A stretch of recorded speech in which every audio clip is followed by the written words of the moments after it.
evening and welcome to a frosty Doucette Field.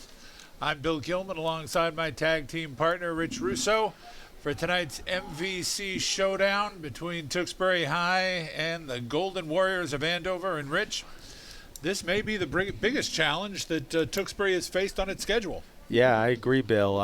It's going to be a fierce matchup here, and we got Andover coming in undefeated, 7-0, ranked fourth in Division I, going up against a 5-2 Tewksbury, who's also ranked number 4 in Division 4. So this will be certainly a fierce contest for the Redmen, and we'll see how it gets going here.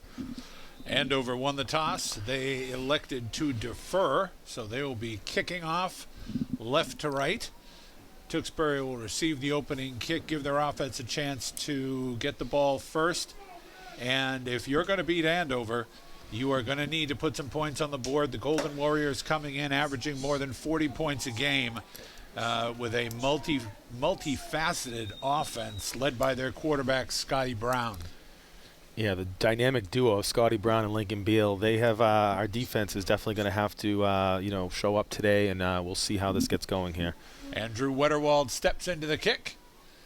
It's a deep ball taken by Hurdle. Looking for a block. He gets a blow and just Sean Hurdle bringing it out to about the 30-yard line, and he might have been a shoestring tackle away from breaking that for a long, long way. Yeah, good return there for Hurdle, coming up with about a little more than 20 yards, and we'll see now what the Redmen offense can do from their 30. All right, so starting out 1st and 10 from just about the 30-yard line. Vince Ciancio bringing out the offense. Lined up under center. Sean Hurdle goes in motion. The handoff's to not to Alex Arbogast. The handoff to Hunter Johnson. Yep. And he is wrapped up in the backfield for a loss of about 5 yards. Flag on the play. But a penalty on the play. Offsides on Andover. Offsides on Andover, and that may have been why they were able to get into the backfield so quickly. Right. Yeah, but it looks like we're going to... Yep, there we go. That's going to set up now for 1st and 5. It's going to be great. Definitely gives Coach Brian Aylward a lot of options. 1st and 5. Ciancio brings them out. Sullivan split wide to the right. Hunter Johnson at the tight end. Busting up the middle, that's Sean Hurdle. First down carry. And he's got enough for a 1st down. Yeah, and Sean Hurdle, I mean, he's been great. He's averaged, about a little more than 5 yards every single carry. He's had a total of about 320 yards for the season, 6 touchdowns. I mean, Sean Hurdle has been a key member of this offense, and great blocking there from the line to get him through the middle. Andover does not have a lot of size up front. They're not one of the bigger teams that Tewksbury's faced, and they may find some success running between the tackles against his Golden Warriors defense. Ciancio with the handoff there to Hunter Johnson again. For a couple of yards, it looks like. Johnson wrapped up after a gain of about 3. Going to be 2nd down and 7 from the 46.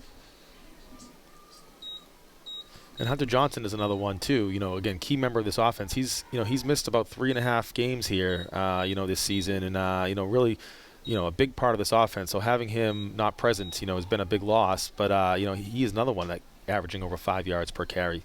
Absolutely, a lot of options in the backfield for the Redmen. And here's Alex Arbogast looking to get around the right side. He gets the corner. He's going to take it. He is going down. He's going to be all the way for a Tewksbury touchdown. Tewksbury touchdown, Alex Arbogast. And Alex Arbogast there, 54 yards. And you know what, Bill, you called it. You said the Redmen got to start scoring early, and that's exactly what they did here in their first opening drive. That's a huge start, and they beat me to the punch. I was going to say this Andover team can score a lot of points, over 40 a game. However, they've given up 28 to Haverhill, 34 to Methuen, 29 to Central Catholic. So the defense is a bit shaky. They can be had. Yeah, that's for sure, Bill. And it looks like Jackson Feudal will set up for the extra point here.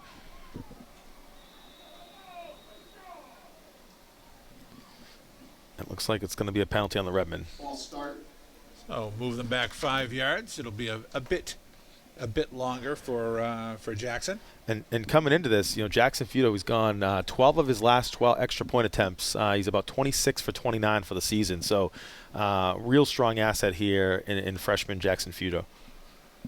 We talked about this earlier this season. As he develops as a kicker, he can really become a weapon. And it's up the middle, and it's good. Yep. Jackson Futo's kick So is good. just under 2 minutes gone here in the first quarter, and as the teams come back upfield, Tewksbury has claimed a 7-0 lead on the 54-yard touchdown run by Alex Arbogast. Yep. And Bill, here's the real test now is the defense. And again, as you pointed out, the Andover offense has scored, roughly an average 40 points a game. Again, led by Scotty Brown, Lincoln Beal. That combination has been so effective all season. So it's going to be a real test here for the Redmond defense, and let's see if they can hold them.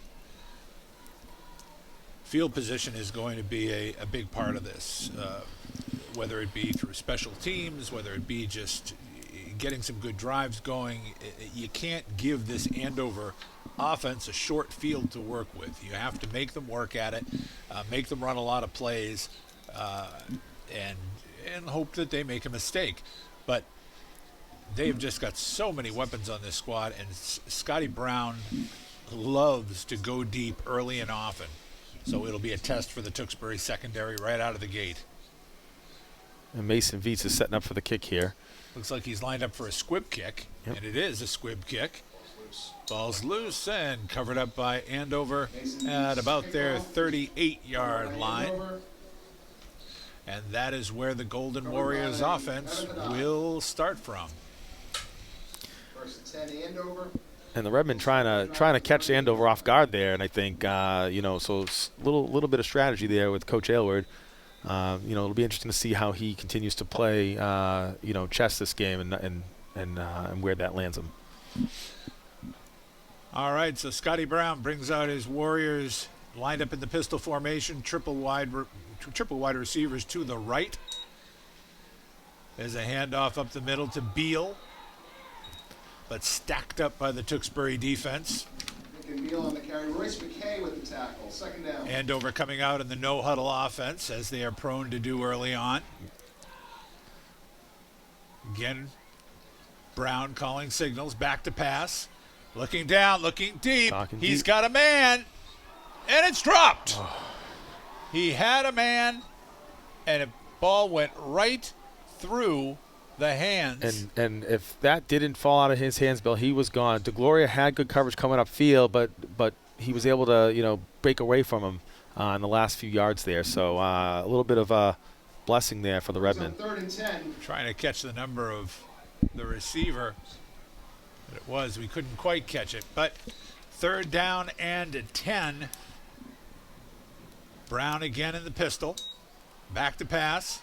Looking downfield. The ball is batted down. And Blake Ryder has been so great with his hands this season on defense. I'm telling you, the deflections have come at least a couple of games, and they've come at pivotal moments, and that sets up a 4th and 10 now, and may force Andover here to rethink what they're going to do. A huge play by Blake Ryder right there. Getting Getting those hands up, and as you said, this has been a staple of his in that defensive end position. Scotty Brown lined up as if to punt, and he does kick it away. Tewksbury content to let it roll dead. Rolls inside the 35. Trying to wave it a little further, but it looks like it'll be at about the 29-yard line. Yep. Well, great. We was just talking about the Redmond defense, and they came up firing here. And at the end of the day, Andover could not move that ball from where they landed after kickoff at the 38. So here we go, Redmond offense drive number 2. Let's see what they can do the second time around. And the truth of the matter is you cannot stop scoring points against this Andover team. You just got to keep trying to pile it on as early and often as you can. So we'll see if Tewksbury can build on the early lead. Ciencio under center. There's the handoff. And again, up the middle. And then once again, that's Alex Arbogast finding room. You know, making himself small, sliding through the hole. so again, Bill, we talked about, just so many weapons on this offense. I mean, Alex Arbogast, he averaging 9.5 yards a carry this season for a total of 628 yards. He's got more than half of the rushing yards for this team. He's got 11 touchdowns, or 12 now, after the one this evening. Oh, 1st and 10 from the 43-yard line. Ciencio brings them out under center. I formation. There's the pitch. And that's Hunter Johnson. And Sean Hurdle set up a great block there and good path for Hunter to get a good 5 yards on that. Yeah, it's a nice gain on 1st down. Plus yardage. They're going to give him 4 yards out to the 47-yard line. Makes for 2nd and 6. And again, as I said, this is not a big Andover team. They don't have the guys in the 280, 290 range. And Tewksbury should have an advantage up front with the strength to open up the holes. All right, Ciencio calling signals. There's a handoff to Hurdle. Hurdle looking for some room, plowing ahead, gets up to midfield. Hurdle on the carry, Brian McSweeney on the tackle. 3rd down. And it looks like he's going to be brought down by Brian Sweeney at about midfield there. It's going to be 3rd down and 3. Brian McSweeney, the leading tackler for Andover, averaging over 10 tackles a game. He really is the leader of that, the Golden Warriors defense. We'll be calling his number quite a few times this evening. All right, we've got 3rd down and 3. Tewksbury going into a shift. Ciencio calling signals.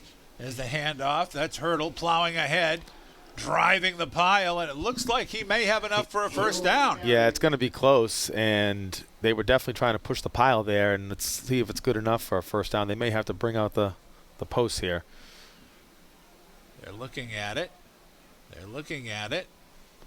They're looking at it, and they're going to call it 4th down without Just a measurement. short. A bit surprising there. So we're going to call it 4th and inches here inside the Andover 48-yard line. It looks like they have to get to the 48, so maybe about 4th and about 1.5 feet. And it looks like they're going to go for it, Bill. Ciencio calling signals. Hurdle in motion. Ciencio with the sneak up the middle. Big gain. Inside the 40-yard line, down to about the 38. And what a move, what a play, what a way to break through there and come up with a big 1st down at the Andover 39. And I mark him at the 39-yard line, and when Hurdle went in motion, I think that just caught the attention just a little bit of Andover, and Ciencio was able to plow ahead for a huge gain. All right, so 1st and 10 from the 39. There's a handover to Arbogast. No, it was Hurdle. Fake to Arbogast. Yeah, it was a fake, Bill. He faked you out as well, Bill. He did. Some excellent sleight of hand. The handoff was to Hurdle up the middle. Good for about 5 yards, big Bill. Gain on 1st down. 2nd down and 5. Well, that's it. They've got so many weapons, and they've already been using them. And they use them effectively. Multiple carries, Johnson, Arbogast, Hurdle. Andover's got to keep an eye on all of them, and that gives Tewksbury an advantage with their run game. 2nd down and 5. Ciencio with the handoff. This time to Hunter Johnson. He breaks a tackle. Breaking tackles. And he has got it inside the 30-yard line, down to about the 27. And he's tackled by Brian Nat. That's going to be enough for a 1st down. Yeah, tackled by Brian Nat there, and brought down, again, like you said, Bill, about the 27-yard line, it looks like. So Tewksbury pouring it on strong here for sure, in a great 1st quarter, great start. This is exactly the type of drive that Brian Aylward wants to see. It's consuming the clock. It's keeping the Andover offense off the field, and hopefully it'll turn out to have some points. Arbogast with the pitch. He's looking for some space. Doesn't find a lot of it, but he is going to get down inside the 25-yard line, down to about the 24. Yeah, got tripped up there a little bit in the pile, and exactly brought down for looks like a gain of 4. Sean Hurdle and Alex Arbogast, we've talked about very different runners. Arbogast will kind of pick and choose his holes, and when he finds the hole, he'll accelerate. Hurdle will run right at you, over you, through you, and get whatever he can. So we've got 2nd down and 6 from the 24-yard line. There's the handoff to Hurdle. Hurdle cuts to the right side, and he's inside the 20, down to about the 19-yard line, where it's going to be 3rd and 1. So again, just power running, but power running behind that big offensive line for Tewksbury. And I'll tell you, from early in the season, this offensive line has really come into their own as a unit. Well, that's the thing, and you got to really give credit, for that line. I mean, you got Luke Shaw up there, you got Albie Bosworth, I think you got Max Matuccio under center or at center, excuse me. Hurdle up the middle.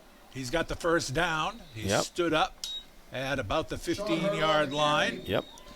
So the clock keeps running.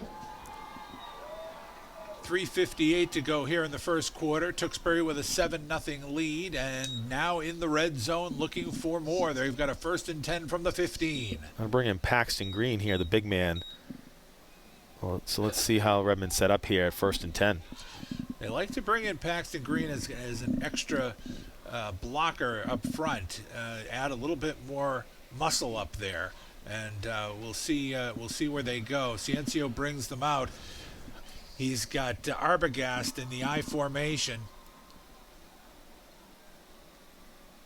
Handoffs to Arbogast. He's trying to find some room to the left, spinning. He got inside the 15. Kind of a short game, but could have been a loss. But he spun his way out of a tackle. Yep, Lincoln Beal eventually brought him down.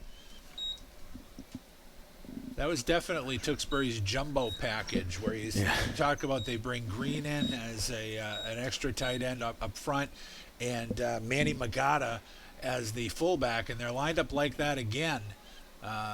So one would think that they're going back to Arbogast here.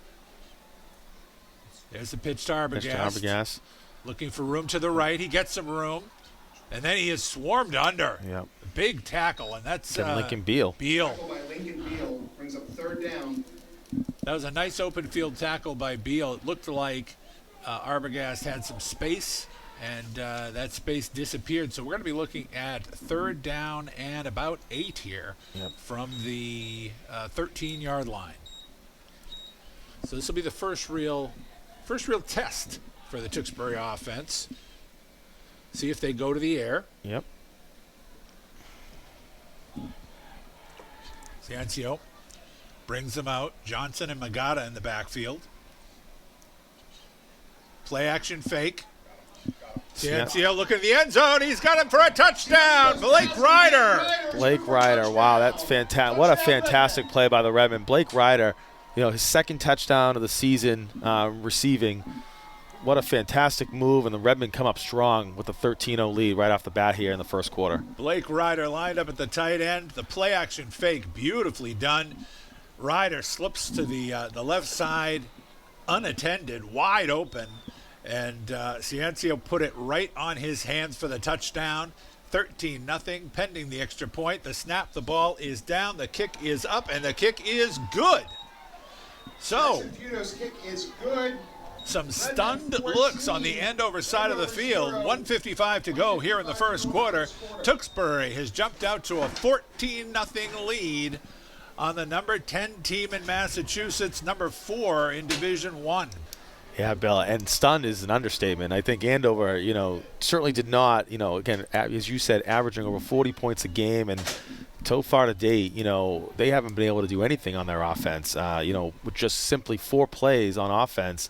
So it's going to be interesting to see if they decide to change course here and try their passing game, which they've been really dominant at most of the season. Well, the one thing we saw in that first possession was when Scotty Brown went deep, and he loves to go deep, and he's got a cannon for an arm. He had a receiver open, and it just dropped. Yeah. And it would have been a touchdown to tie the game. So the Tewksbury defense is going to need to put a pass rush on him, and the secondary is going to need to make sure they don't let guys get behind. Yeah. Because Andover has got a lot of speed on their wideouts. All right, Mason Veets sets up here. Veets looking to squib kick again. Yep. This one's bouncing around. It's returned by one of the up men, and it's going to give 44. Tewksbury, it's going to give Andover some good field position. That was Yeah, number Evan 44, Haddad. Evan Haddad, Yep. bringing it up to about the 41-yard line. It's a lot of respect that Tewksbury is showing to the Andover return game. Andover has returned some kicks for touchdowns. They've got some dangerous guys back there, in particular Chris Desson has returned a couple of kicks for touchdowns this year. So, all right, so 1st and 10 from the 40, Andover. Scotty Brown. And it looks like it's going to be Redmond. I'm going to set up for a timeout here. Yep. Timeout on the field. Timeout Redmond. The coaches did not like what they were seeing from the defensive alignment, and discretion is the better part of valor, because if you're not where you're supposed to be against this Andover offense, they will burn you and burn you quickly. So just going to have a little bit of a chat to set up. Coach E.J. Perry has done a tremendous job with Andover this year, winning their first MVC large school championship since 2012, I believe, and the third since he's been head coach. An outstanding job this year. They've had a few signature wins at the top of the list, 30-29 over Central Catholic earlier this year. Yeah, and just like the Aylward family, the Perry family has also got football in their blood. E.J. Perry the fourth, his son, also graduated from Andover here, and he's now on the practice squad for the Jacksonville Jaguars, if you can believe it. That's right. All right, Scotty Brown taking signals. It's going to be a keeper. He's going around the left side. He's got room down into Tewksbury territory, and he is out of bounds at about the 44-yard line. Scotty Brown is a legitimate dual threat, not just on called runs, but also scrambling when he gets into trouble.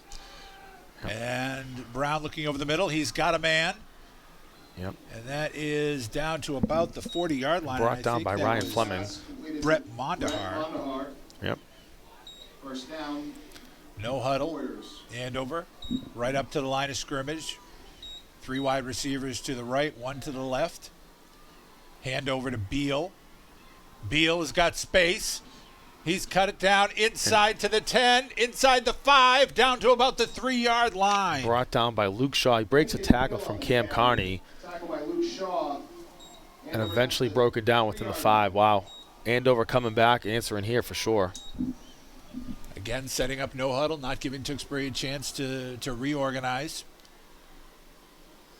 Handoff again to Beal. Beal plowing ahead, and he is in for an Andover touchdown. Lincoln Beal, touchdown Andover. Yeah, and a little bit of hop up the middle there over, and they made that quick game. I mean, less than a minute for that drive, to walk away with a touchdown. Lincoln Beal's 13th rushing touchdown this year, and Andover showing exactly how quickly they can strike. If Tewksbury is going to win this game, it is going to be a slugfest. Andrew Wetterwald lined up for the extra point.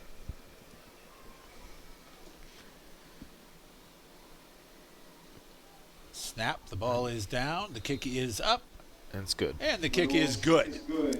So 57 seconds to go here in the first quarter. A very eventful first quarter at Doucette Field. Tewksbury leading Andover 14-7. Andover showing some veteran composure. They are a senior-laden team.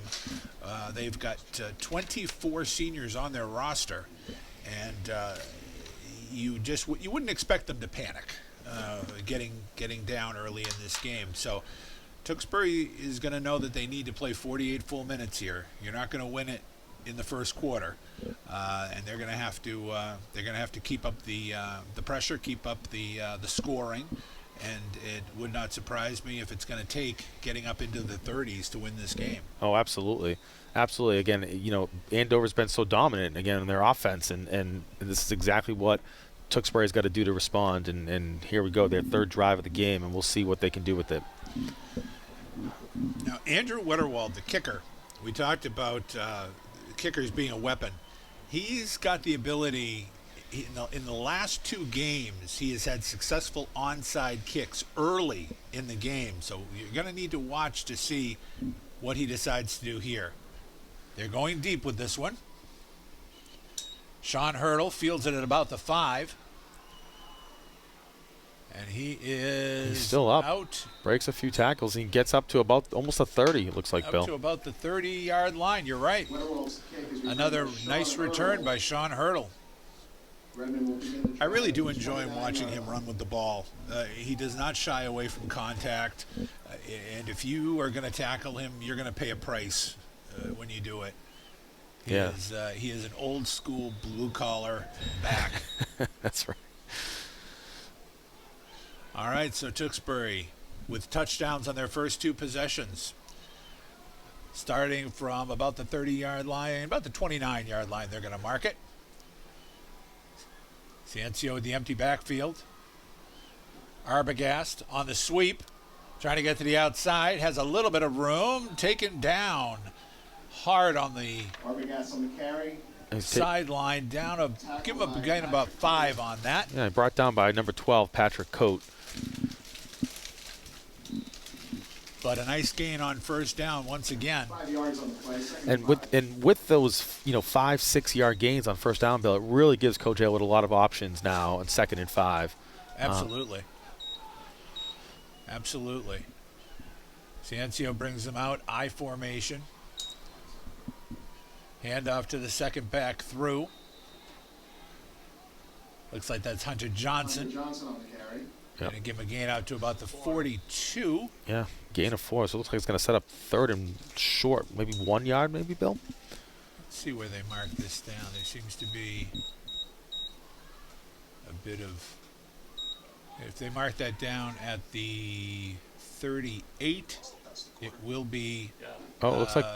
it'll be 3rd down and 1. And yes, that does bring us to the end of the first quarter. That is the end So, of the first quarter. 1 quarter in the books here at Doucette Field. 13, Andover Tewksbury off to an excellent start, leading highly regarded Andover 14-7.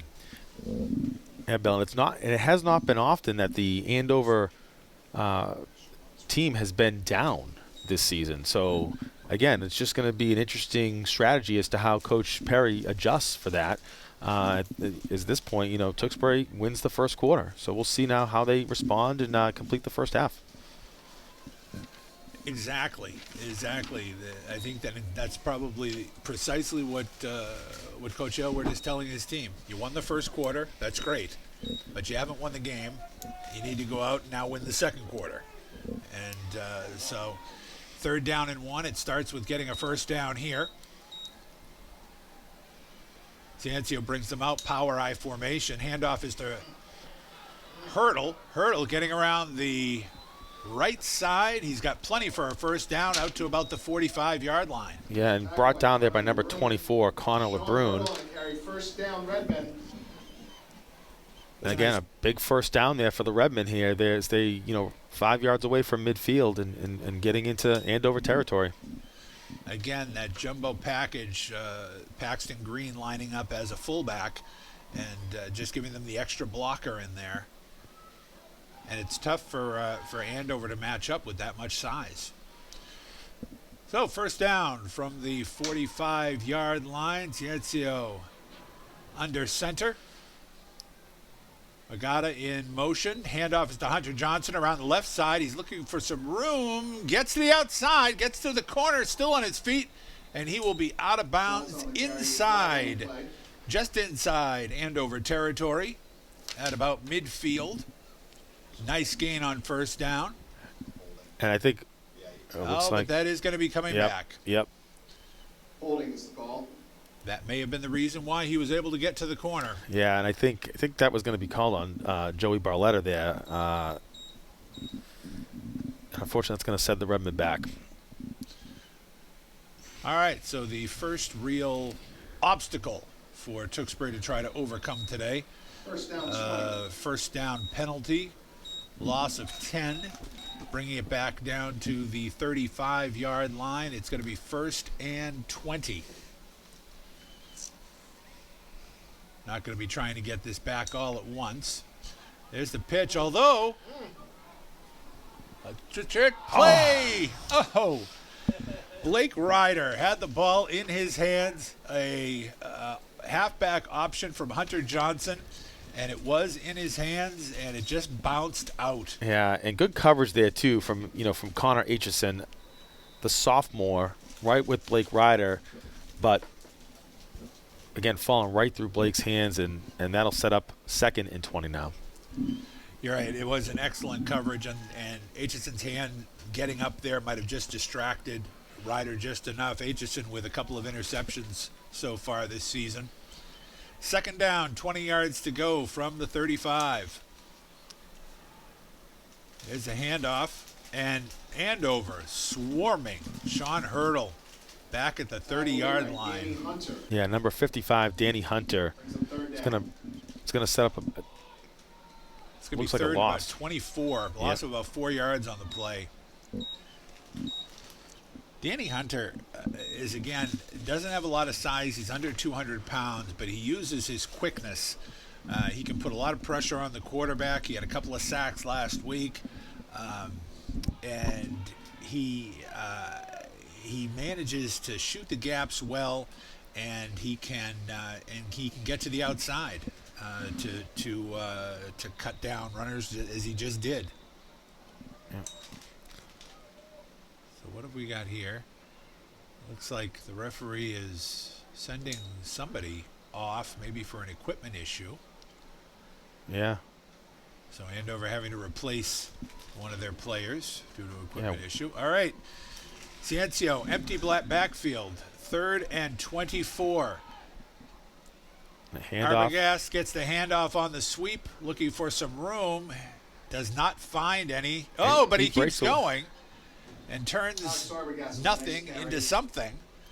But it's going to be far short of a 1st down, and Tewksbury will have to punt for the first time today. Yeah, Arbogast is just so nimble and can just sort of slide through, as you've said so many times, Bill. And he does just breaks a couple tackles and ends up gaining about. Oh, looks like they're going to mark him down at about the 35. Okay, so that'll set up about 4th and 17 with the punt. Sullivan with the kick. Gets a nice Tewksbury roll. It's going to be scooped up by Beal. Will run out of bounds at about the 34. That was a veteran move there by Beal to scoop that up on the bounce, because the way it was headed, it could have been down inside the 10-yard line.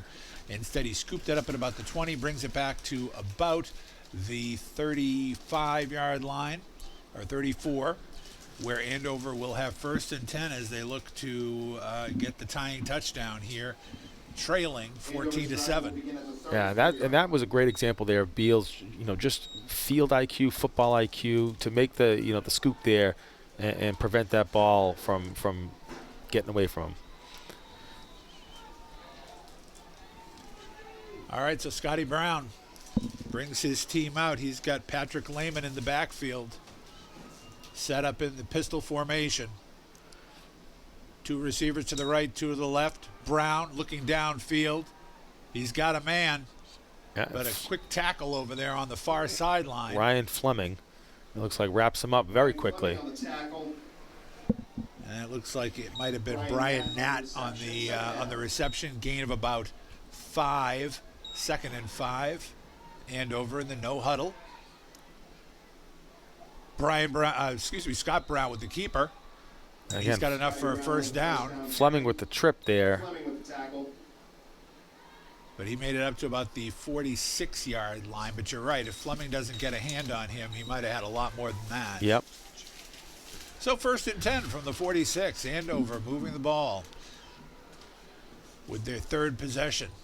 Brown back to pass. Looking downfield. He's got a man deep, and it is dropped again. This time, one of his favorite receivers, Michael Capichetti, the senior, dropping the ball at the 5-yard line, or else he would have waltzed into the end zone with the touchdown. Yeah, and you had double coverage, I think, down there. And, at that point, if that ball didn't fall through his hands again, I mean, I don't know if it's the cold tonight, Bill. There's been a few missed opportunities in that regard on both sides of the ball. And this is where 2 dropped passes like that, 2 lost touchdowns, this is where, as a senior quarterback, you got to show some leadership, not get flustered, keep your head in the game. We've got a flag before the second down play. Yeah, offsides, it looks like, to Gloria. That's offside on Tewksbury. As you say, to Gloria, that's going to be 5 yards free for Andover. And it's going to give them a 2nd and 5. 2nd and 5. But you've seen now a couple of examples of Brown's arm, and he's so strong and so accurate, just so dangerous. Brown with the keeper. He's got space to the right. He cuts back inside. He's still on his feet. He's down inside the 35, down to about the 32 before Sullivan is able to wrap him up. Yeah, and again, I mean, he's so fast, and he's able to break away from several Redmen before he gets tripped up by Michael Sullivan. Good move there to prevent another runaway. You see the ability of somebody like Scotty Brown, and you think if there was justice, he would be about 6'3" instead of 5'9". Brown looking downfield. His ball is tipped. Oh, a nice defensive play right Braden there. Elwood, it looked like there, with the deflection.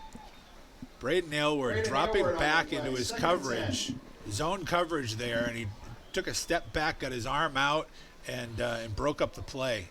Excellent job by the youngster. 2nd down and 10 for Andover. Brown in the pistol formation. Beal next to him.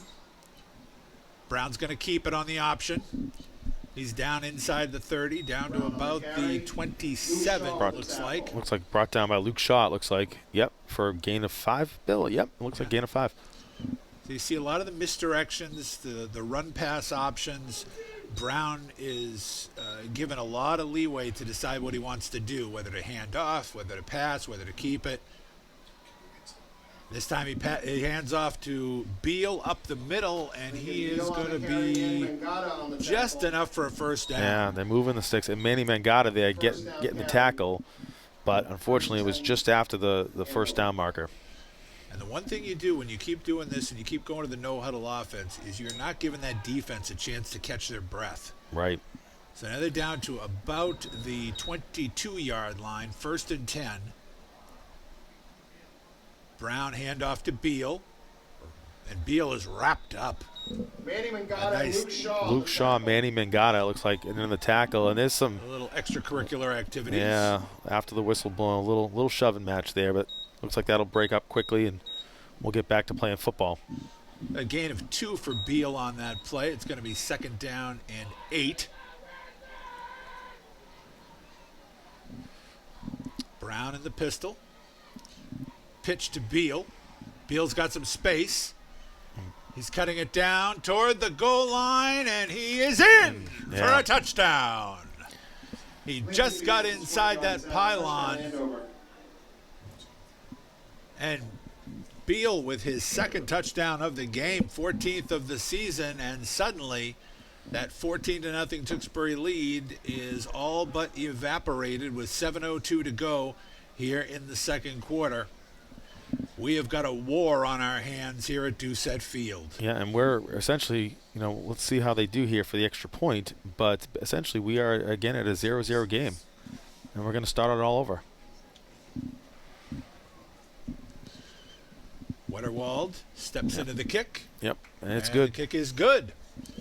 And as you say, it's starting all over again here with 7:02 to go in the 2nd quarter. The teams come back upfield. Andover has tied Tewksbury 14-all.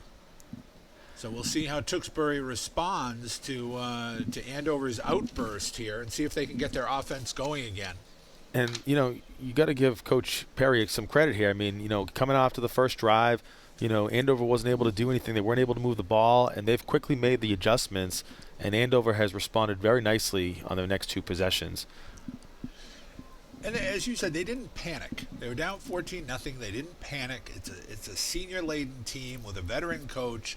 A lot of time left in the game. They stayed with their game plan, and they've gotten right back into the game. So, and on the last possession for Tewksbury, they did what you can't do, a big mistake.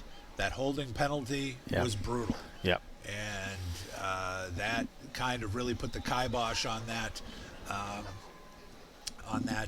drive right there. So it looks like Hurdle and Arbogast will set up to receive down here downfield.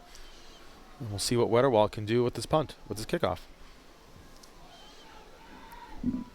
Tewksbury definitely with a hands team up front. They've done some scouting. They know what Wetterwald is capable of. That kick is going deep, but it looks like it could go out of bounds. Yeah. So, a mistake on Andover's side. Kickoff out of bounds. Flag on the play. So we'll see what Coach Aylward decides to do. It looks like he's going to have them re-kick.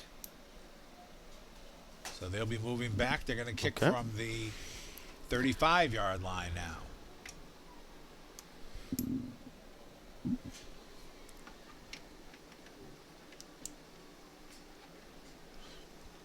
And Wetterwald, with such a strong leg, it's interesting to see this chain of events here from Coach Aylward in terms of the re-kick, but we'll see how this plays out. Wetterwald is something of a Swiss Army knife on this team. He is a talented receiver as a deep threat. He's a tremendous kicker, and he's also a talented defensive back as well. So he does an awful lot for this Andover team. All right, Wetterwald steps into it. It's a knuckleball coming down to Hurdle. Hurdle breaking it up inside the 30. He's at the 40. He's out to about the 43-yard line. Another nice return by Sean Hurdle. Tackled by Connor LeBrun, and that was about a 24-yard return there for Hurdle. Hurdle did exactly what you want kick returners to do. He got the ball and he ran full speed. He didn't hesitate. He didn't dance.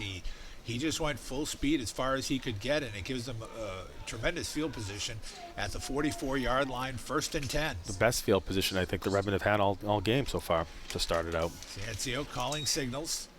Handoff is to Arbogast. Arbogast looking for a block, gets one. He's up to the midfield. Arbogast about 5-6 yards. It's a gain of 6, it looks like, right at midfield, Bill. So it's a gain of 6 on 1st down, 2nd down, and 4.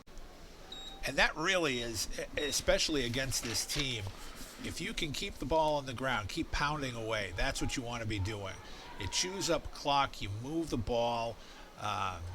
They're not big up front. They're not geared to stop the run.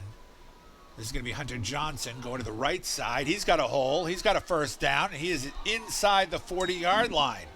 Hunter Johnson on a 1st down. Down to the 39. Barletta and Shaw leading the way. Great blocking there from Barletta and Shaw. Tremendous blocking.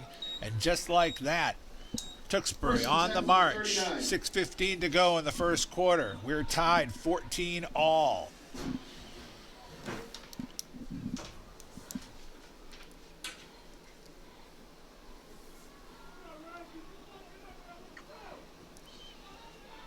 Sancio brings them out. He's got Arbogast next to him in the pistol.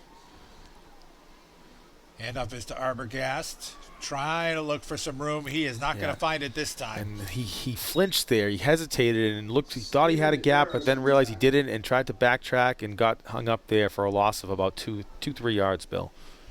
So it's going to be 2nd down and about 13 for the Redmen. And they'll put Johnson back in.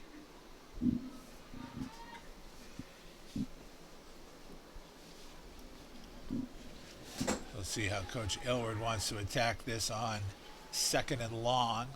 Sullivan is split wide to the left. And Hunter Johnson shifts to the left also. Hurdle going up over tackle. Gets back to about the original line of scrimmage. Yep. Yeah, and again, that's looks like they're going to throw some laundry on the field. Looks like it's going to be on Andover. Tewksbury has got to maintain their composure. Unsportsmanlike conduct on Andover. Yep. So a huge break here for Tewksbury. An uncharacteristic mistake Yep. from a veteran team by Andover, and it's going to be a big break. So instead of 3rd and long, which really Tewksbury's not built for, From the 25. it's going to be a 1st and 10 from just inside the 25-yard line. Big break for the Big Redmen. break for the Redmen right there, Bill. I agree. And Andover, they've been composed, not panicking like you said, and that was a costly mistake on the Andover side.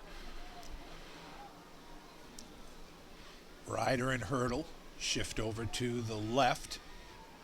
And it's going to be Hurdle coming back on the misdirection, looking for some space. Does not find any. Gets back to the line of scrimmage. And Hurdle just plows through the Andover wall there. I mean, He did.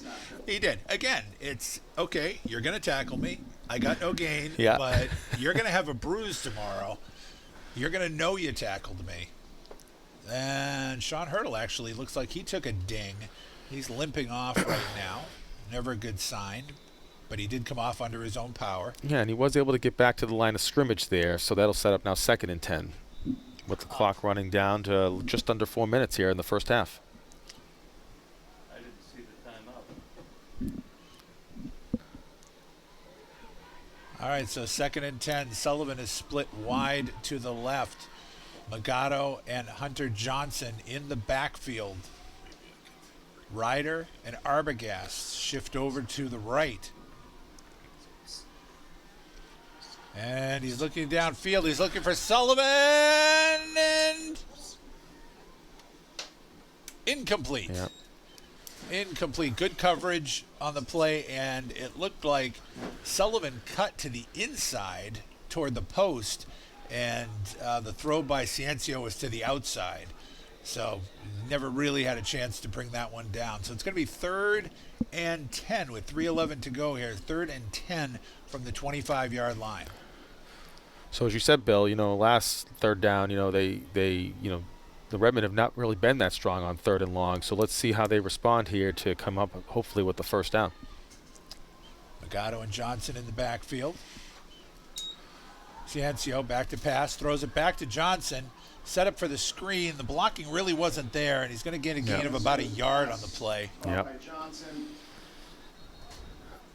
Tackle made by Danny Hunter. And Andover is going to call a timeout to save some clock with 3 minutes to go. So this is an interesting situation. It is 4th and 9 from the 24-yard line. They've got the rookie kicker. It would be a 41-yard field goal from here. It would be a chance to see what he could do from distance, but it would also be a risk. So what does Coach Aylward do here? Yeah. Go for it on 4th and 9? Try the field goal? Yeah, I think he's going to go for it here on 4th and 9, Bill, and let's see how they attack at it, though.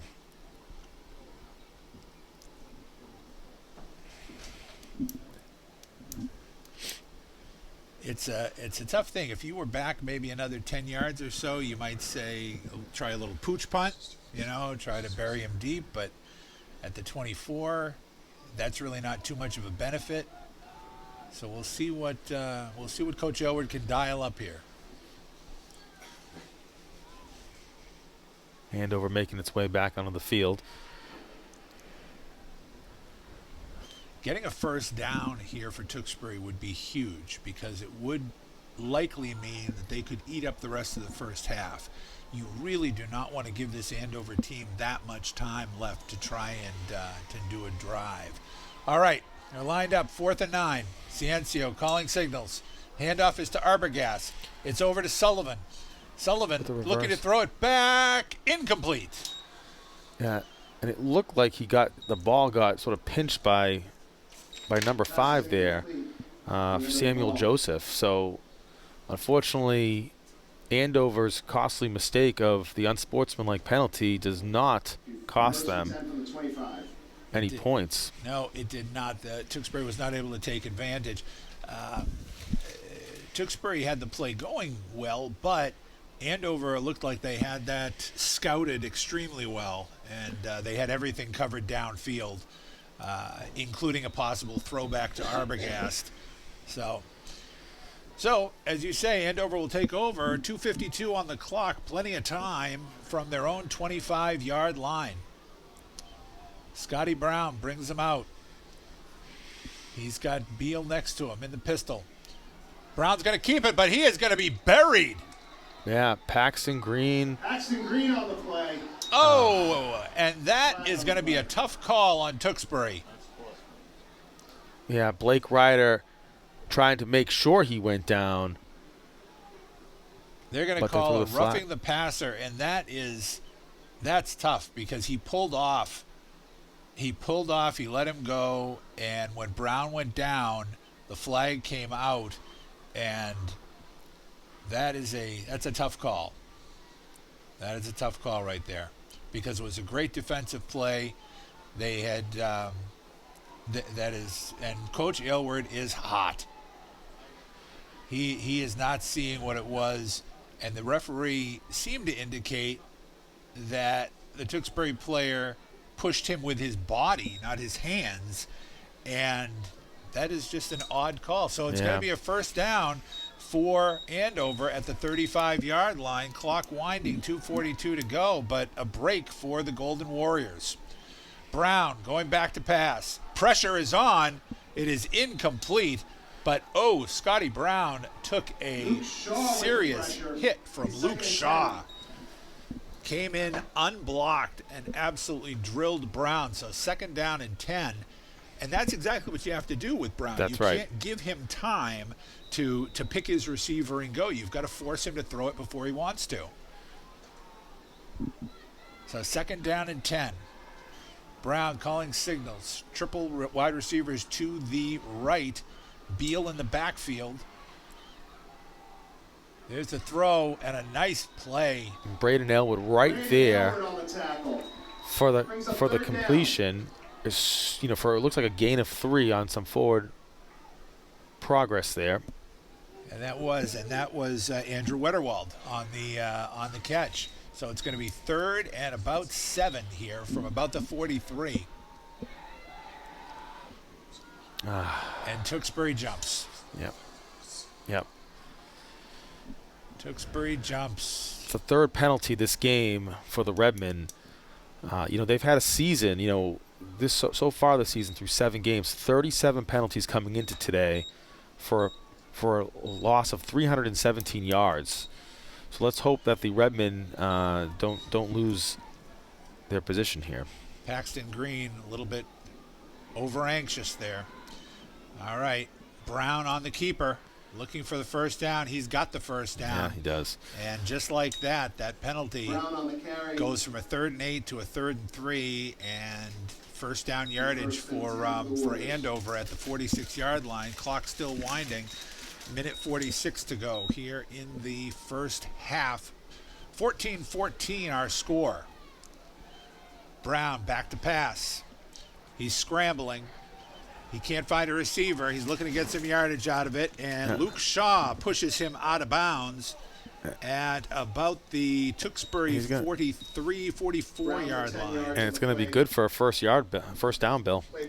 You saw Brown's ability to get something out of nothing there. Yeah. And just the raw speed that he has.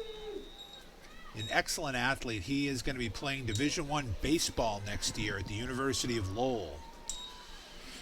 All right, 1st and 10 from the 44-yard line. Brown on the keeper. He's got some room. He's wrapped up inside the 40. Yeah, by Ryan Fleming. Timeout Andover. And Andover will stop the clock after that gain of 6 yards. That's going to be second down and 4. Minute 15 to go. Well, if they can contain the run here, they're going to force Brown to go to the air to try to finish off this drive. This is a key stretch for Tewksbury right now. If they can get into halftime, tied 14-14, make some adjustments, they're gonna have to feel real good about that. Yeah, this is where the defense needs to really step up, and this is what we were talking about, Bill, coming into this game here, with Andover just being so dominant on offense, especially with the Beal-Brown connection. So this is where the Redmond defense is really going to show up, and with a minute 15 left, this is their opportunity. It's an interesting story out of Andover. Beal and Brown are both 4-year starters for Coach E.J. Perry. However, before that, Beal grew up in Dracut and was part of the Dracut youth football team, and it wasn't until he moved to Andover for high school, his family moved to Andover, that he became part of the Andover program. But Beal and Brown used to beat the tar out of each other on the youth field for years. And here we go. All right, first down. Green has got pressure. Nice play on the screen pass. That's an ineligible man downfield they didn't call. Yeah. Looks like a gain of about 5 yards, and that'll be enough for a first down on the screen pass. But clock still winding down, coming down to about a minute. First down at the 31-yard line. Brown back to pass. He's looking deep. He's looking for the end zone, and it is incomplete. Almost. Cam Carney with coverage there, and almost tipped away to getting picked off. Tremendous. Cam Carney, Braden Aylward both down there, and tremendous coverage on that play. And that's exactly what you need to have. You need to have those guys going deep.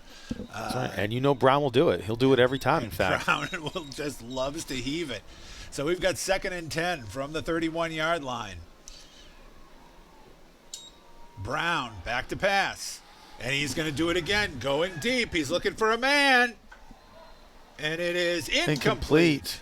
And again, that time coverage from DeGloria. DeGloria with the good coverage on Michael Capichetti. Capichetti being held without a catch, and he's been Brown's favorite receiver this year. So now we've got 3rd and 10, 46 seconds to go on the clock here before halftime. So far, so good. The Tewksbury secondary doing an excellent job here. All right, empty backfield again. 5 wide receivers. Brown calling signals in the shotgun. He drops back to pass, steps up. He's got a man over the middle. And that is... He's going to get knocked out of bounds, it looks like, at about the 3-yard line. And that was Beal coming across on the drag route over the middle. And he was, with 32 seconds left, he is going to be marked out of bounds at the 3-yard line. Big play there from Andover, and that's going to, put them within 3 yards. Huge play right there. All right, Brown on the keeper, and he is going to scamper into the end zone for the touchdown. Yep. Touchdown, Scotty Brown. The fake handoff to Beal, and Brown just sprinted for the pylon, got in with 25 seconds to go, and Andover, for the first time tonight, has the lead 20-14 pending the extra point. Yeah, so the Redmond offense is going to have 25 seconds to see what they can do before halftime, because Andover will begin the second half with possession of the ball. All right, Wetterwald in position for the extra point. There's the snap. It's clean. The kick is up, and That's the good. kick is good. Yep. So as you say, 25 seconds to go here. Andover now with a 21-14 lead, as they have scored 21 unanswered points here.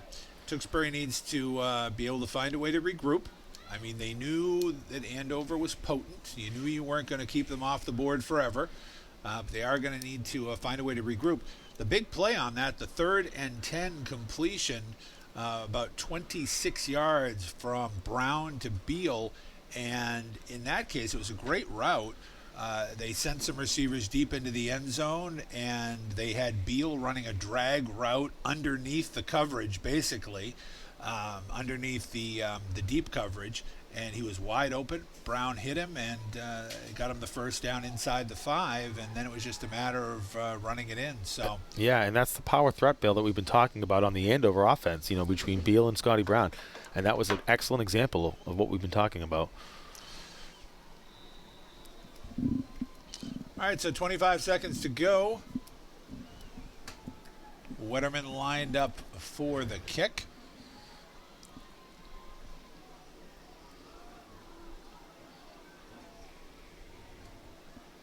Wetterman is lined up as if to kick with his left foot. It's actually Luis Guerrera, Bill. Oh, it's Luis Guerrera on the kick. That would explain why. All right. So the kick is short, and the kick comes out of bounds. Luis Guerrera's kick. And there is a flag. Returned by So Hunter there may be a Johnson, late flag hit on out the of play. bounds by Andover, Yeah. which could give Tewksbury even better field position. That was interesting that they went with their secondary kicker. Yeah. I agree about it. And Hunter Johnson, you know, tries to bring that back, and we'll see what the call here is in the field in just a minute. Foul. Yep. So it's a personal foul on Andover. It's going to come in, and it's going to mark the ball at the Andover 46-yard line. So 21 seconds to go. 46. Tewksbury, I believe, has a couple of timeouts remaining. That's I correct, think they've Bill. only used one. That's correct, Bill. So they come out 1st and 10. Ciencio calling signals under center. There's the handoff to Hurdle. Hurdle looking for some space, not finding any, and he is buried at about the 45-yard line after a gain of 1. And it looks as though Coach Aylward is going to be content. No, they did call timeout. Okay. It looked like for a moment that Coach Aylward was going to be content to go into halftime, but they are going to run one more play here. Yeah, so it'll be interesting to see what they come up with here. I mean, it's second and just under 10, maybe about 9.5. But at this point, they really got to, you know, work for the touchdown here. So it's really second and long. I think at this stage of the game, you just look to go deep. You're hoping for a pass interference call.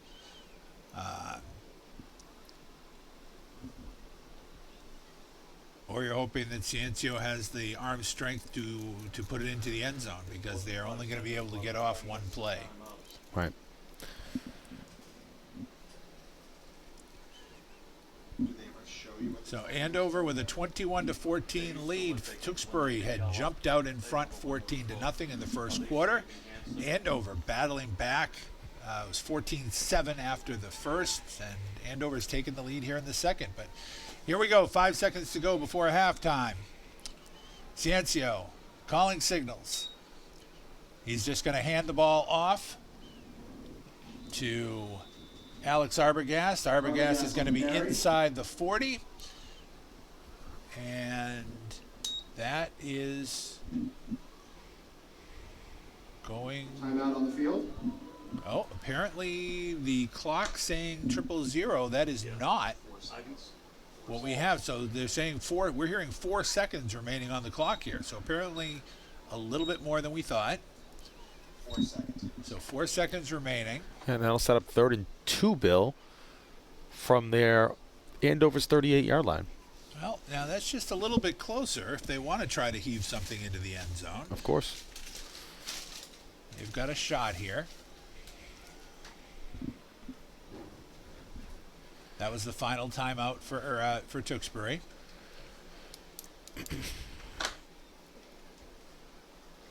Golden Warriors making their way back to the field.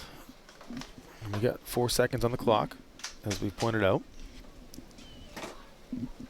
Well, Tewksbury has shown, if nothing else at this point, that they were not going to be intimidated by Andover and the press clippings coming into this game. All right, here we go. Ciencio lined up in the pistol. He's back to pass. He's looking downfield, and it is intercepted. Intercepted. Andover bringing it back to about the 35-yard line, and that Is intercepted will- by Connor Aitchison. Yeah, and it looks like that's going to bring us to the halftime, that Bill. will And bring us to halftime. 21 took Connor 14. Aitchison, who we mentioned had a nice play earlier in the first half. That is his 3rd interception of the season. Nice play on the pick. But we are coming to halftime. So we are halfway through one of the more entertaining games we've seen this year. Andover 21, Tewksbury 14, and we will be back with second half action.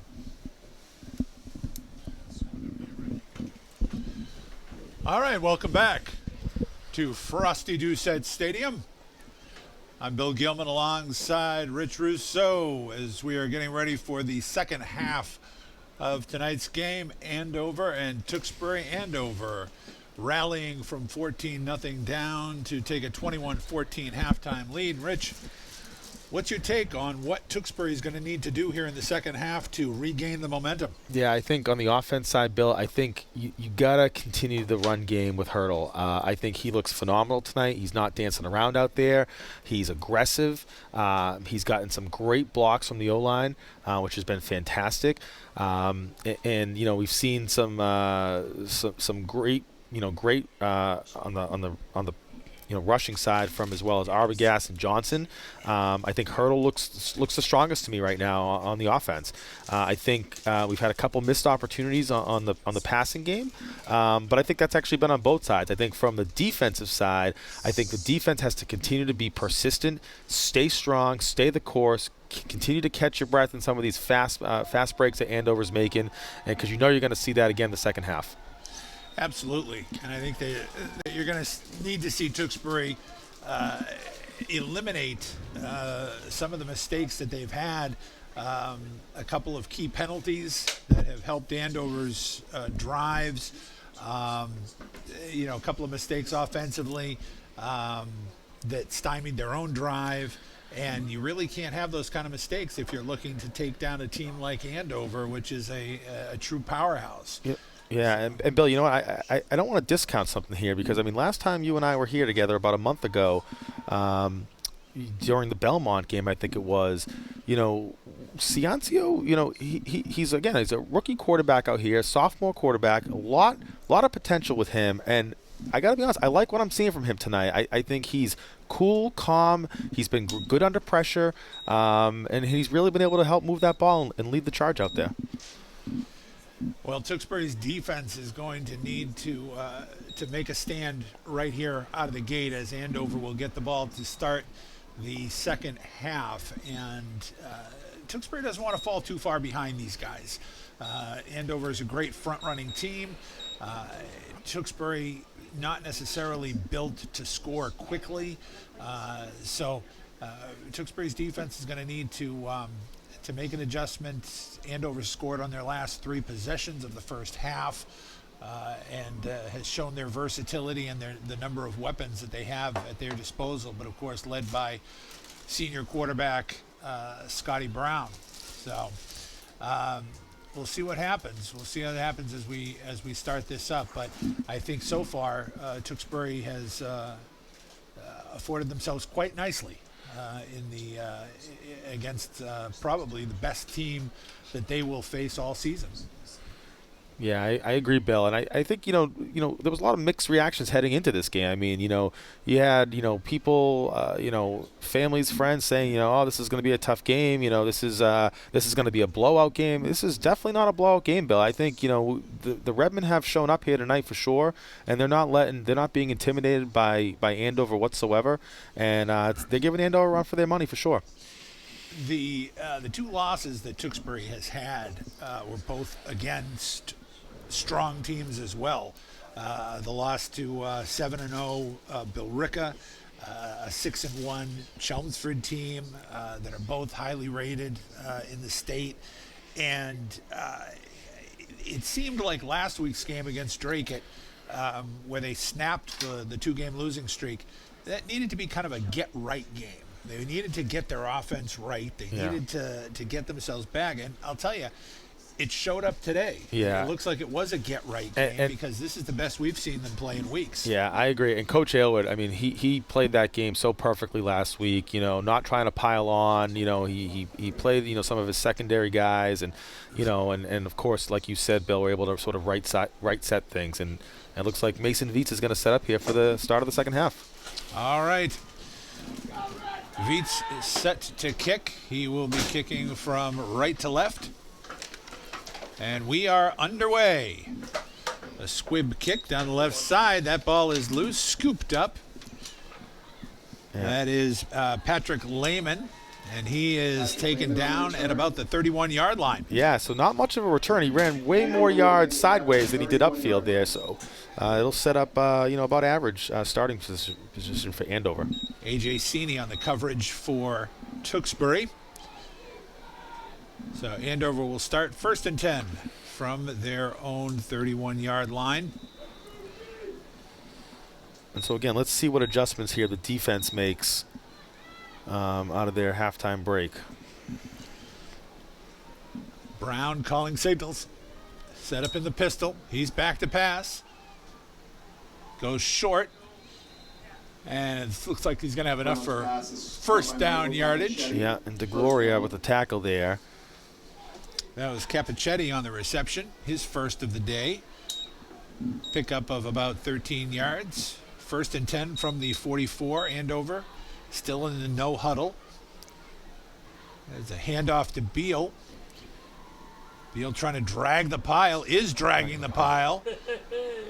He's 5, 6, 7 yards, looks like, before the whistle finally blows. Yeah, I don't understand what the referees are waiting for there, Bill. They're going to mark him at the Tewksbury 49-yard lines, a gain of 7. 2nd and 3 for Andover, and the Golden Warriors are on the march. Brown back to pass. He wants to go deep. He can't find a man. Now he's scrambling. He's got room. Yep. He's inside the 40, inside the 35, and out of bounds at about the 33-yard line. Brown on the carry. Yeah, and Brown's so deadly in that sense. And of course, is able to get by a Michael Sullivan, shoulder chuck there, and eventually gets taken out of bounds.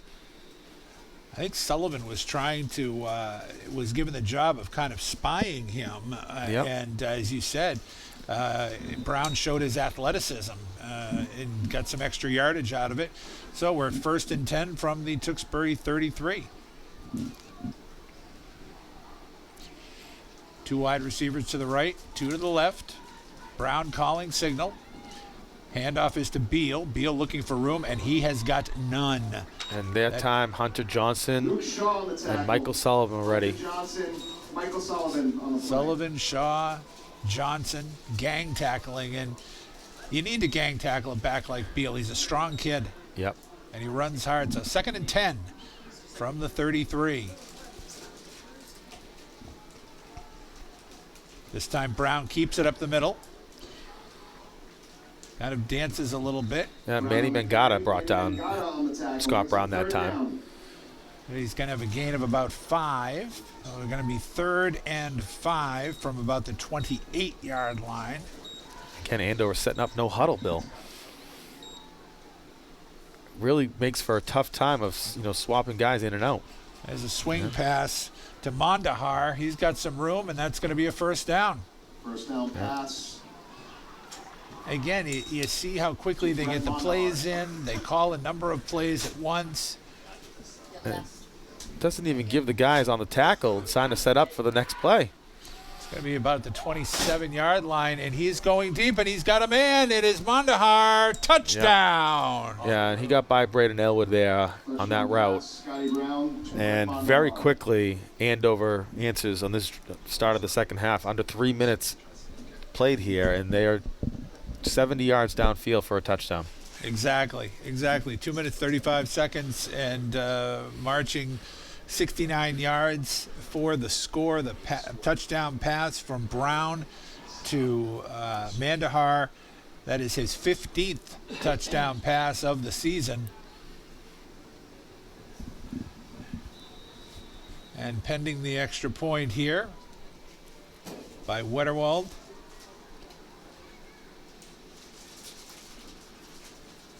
He's lined up.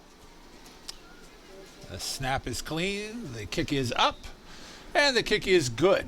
Yep. So just like that, that 14-0 Tewksbury lead seems like a long time ago right now, as Andover has now scored 28 straight points, and the Golden Warriors hold a 28-14 lead with 9:25 to play here in the third quarter. Bill, I think, from the Redmond side, we were talking earlier about Andover scoring an average of over 40 points. So the Redmond typically have scored an average of over 30 points, and their fourth quarter has been their most scoring quarter of their season. So Yeah, it'll be that's interesting what to he see said. how It was as we wind down this game here in the second 9, half, how the 7, Redmen can come back 3, potentially 2. and make a run at it here. This is going to be a really important possession for Tewksbury. They need to get some first downs, get some momentum offensively, hopefully get some points on the board, and make a statement that they are still right in this game. Well, it's going to come down to no costly penalties, no silly turnovers, and let's see what the offense can do this drive. All right, Wetterwald lined up at the 40-yard line. And he steps into his kick. It's a knuckleball down the middle. And it is scooped up, covered by number 14, Tyler Barnes. Yeah, and Tyler Barnes there tried to run with it and ended up sort of slipping there and just had nothing to do other than just to lay on that ball before, again, anything silly happened. Wetterwald is really an underrated kicker. He can do the onside kicks, which he can slam right into the front guys. That was a knuckleball intentionally, but he can also go deep. We've seen him do that down inside the 5. So Tewksbury, first down. Arbogast with the pitch. Looks like he's going to pick up about 3 yards there. And he is about 3 yards up to about the 30-yard line, so it's going to be 2nd and 7. So, yeah, this is going to be an important drive. You don't want to go 3 and out here. You don't want to give the ball right back to Andover. Andover's got all the momentum right now. You want to try and start to get yourself back into a rhythm again. All right, so Ciencio under center. There's a handoff to Hunter Johnson, and Johnson is going to be buried. Looks like maybe a gain of a yard. Patrick Coate first on the play. Yeah, it looks like Brian Nat on the tackle. But it looked like there was a couple other Andover Warriors involved there. So, it looks like it's going to set up about 3rd and 6 here for the Redmen. Running to the outside is tough on this team. The one thing Andover does have is really good team speed.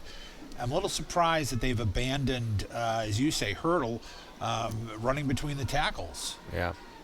So we've got 3rd and about 6. Ciencio's back to pass. He's looking at it. It's intercepted. He underthrew. He's looking for Sullivan, and he underthrew it. It's Brian Nat on the interception, and unfortunately, Andover's in business. Yeah, and unfortunately, Ciencio, that's the 7th interception for him on the season. So just a unfortunate turn of events here on the Redmen's first drive of the second half. That's a tough pass for anybody to make.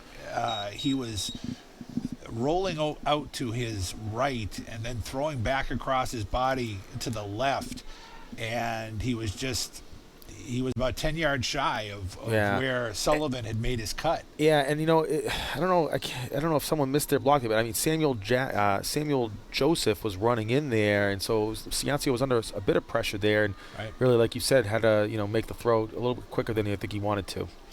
So Andover, 1st and 10 from the Tewksbury 33-yard line, looking to put some real distance in this game.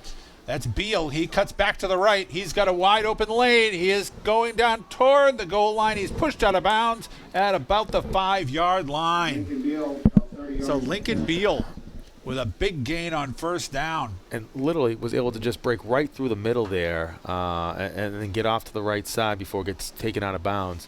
They're going to mark him at about the 4. Andover staying in the no huddle.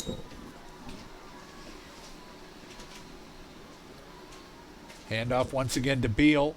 Beal following his blockers. And he is in for the touchdown. Andover starting to take control of this game.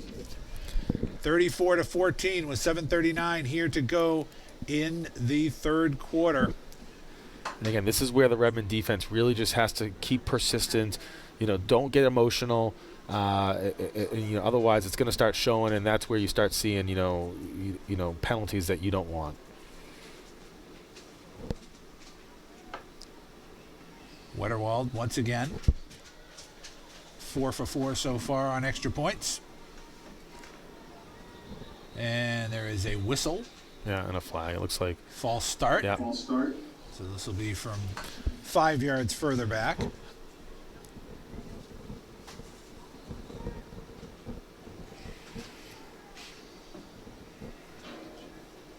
This shouldn't phase Andover. I mean, with Wetterwald on the kick. No, he's got plenty of leg strength.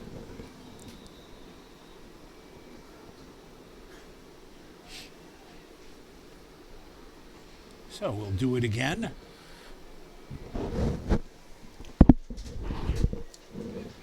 Shaden Brown on the hold. The snap. Ball down. The kick is up. And the kick is good.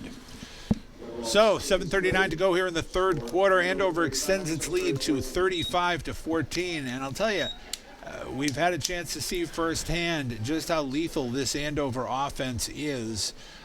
We've seen that they are susceptible to giving up some points, and especially on the ground. But their offense can make up for a lot of defensive woes. Yeah, exactly, Bill. But on the ground, they've been able to really come back and really figure out sort of the weaponry, if you will, from Redmond. Between Hurdle and Arbogast, and they've really been able to really put a stop to it. Since those first couple of possessions in the first quarter. Well, and that's what creates a problem for Tewksbury, because they do not have at this point a really consistent passing game, and if the run game gets shut down, their options are a little bit limited. Yeah. So we'll see what the Redmond can do. Still a lot of football to be played here. That's right. Still over 7 minutes to go here in the third quarter. It looks like they're going to go with Luis Guerrero again on the kick here. And a short kick coming down at about the 25-yard line. Good coverage by Andover, however. Yeah. And that was Tyler Barnes. Samuel Joseph on the looks tackle. like they're going to mark him down at about the 26-yard line. It'll be 1st and 10 for the Redmen at the 26. That'll be where the Redmen will start for their next possession here in the third quarter, looking to try to stay within shouting distance of Andover. 1st and 10 from the 26. All right, looks like Hurdle and Johnson in the backfield. A whistle. Yep. Referees kind of resetting things. All right. And Ciencio with the handoff. That's Hunter Johnson. Hunter Johnson's got some room. Nice gain on first down, up to about the 38-yard line. Yeah, and brought down by sophomore Will Dever there in the linebacker position. Set up looks like 2nd and 6, Bill. That's 2nd and 6. They're going to mark him at the 37. Yeah, 32 it looks like. I'm sorry, Yeah, 32 32, yard line. yeah.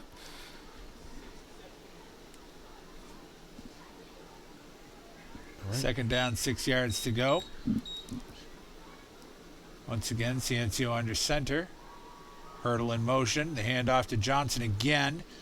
Johnson this time, no room at the in at all. Coming from the, trying to run around to the left side, and he is buried for a loss back to the 30-yard line. Yeah, double coverage there. Patrick Coate, number 12, on the tackle as well as a couple other Golden Warriors. So, yeah, let's see how the Redmen adjusts on 3rd and long.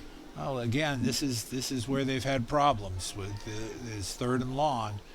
Sullivan is splitting wide to the left. Nguyen, looks like Kenny Nguyen. Kenny Nguyen is wide right.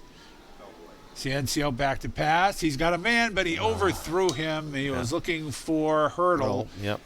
I think it's going to force the Redmen to punt here, I would think, Bill. I think you're probably right. Yeah. With 6:17 to go here in the third quarter. Hurdle was trying to set up kind of between the zones, just behind the linebackers and in front of the defensive backs, and he had him open, but just out of reach on the pass. So 4th and 9 from the 30-yard line, and it will be Sullivan set up to punt. And Lincoln Beal is set up to receive. Let's see. Here's the kick, and it's coming down. Takes a bit of a Redmond roll. down to about the 35, inside the 35, and it's about the 34-yard line. And So a nice punt. little sportsmanship there between Ryan Fleming and Lincoln Beal, trying to figure out who was going to touch the ball first as it stopped.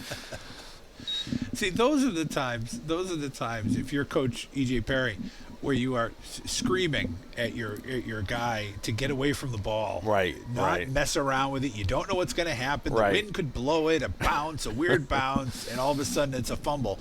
But so fortunately for Andover, nothing did happen. Yeah. But the ball rolled dead at the 34. That's where Andover will start with a 35-14 lead here at Doucette Stadium. 6:04 to go here in the third quarter, and Tewksbury's defense desperately in need of a stop. Scotty Brown in the pistol. There's a handoff to Beal. Beal going around the left side. He's got room. Yep. He's got a first down. He's got more. Yep. And he is inside. Well, they're going to mark him out right at midfield. Yeah, and Hurdle there on the shove out of bounds. And again, he, whether it's offense or defense, Hurdle just has no fear. Just plows right through. Like you said, Bill, earlier, just a blue collar, football player all around. Absolutely. In a lot of ways, Beal is his mirror image on the other side.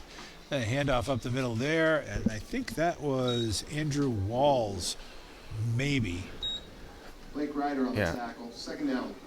Brought down really by a whole gang of Tewksbury Redmond players there. So, 2nd and 7. again, the defense able to stop them only to a couple yards there. Let's see how they respond here now. That is Andrew Walls in the backfield with Brown. Brown on the keeper.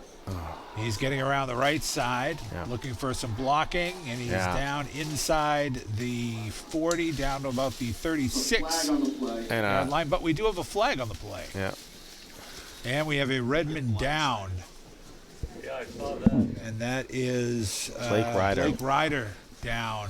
And you hate to see that. And further, you hate to see the reaction from his teammate, Max Matuccio. right.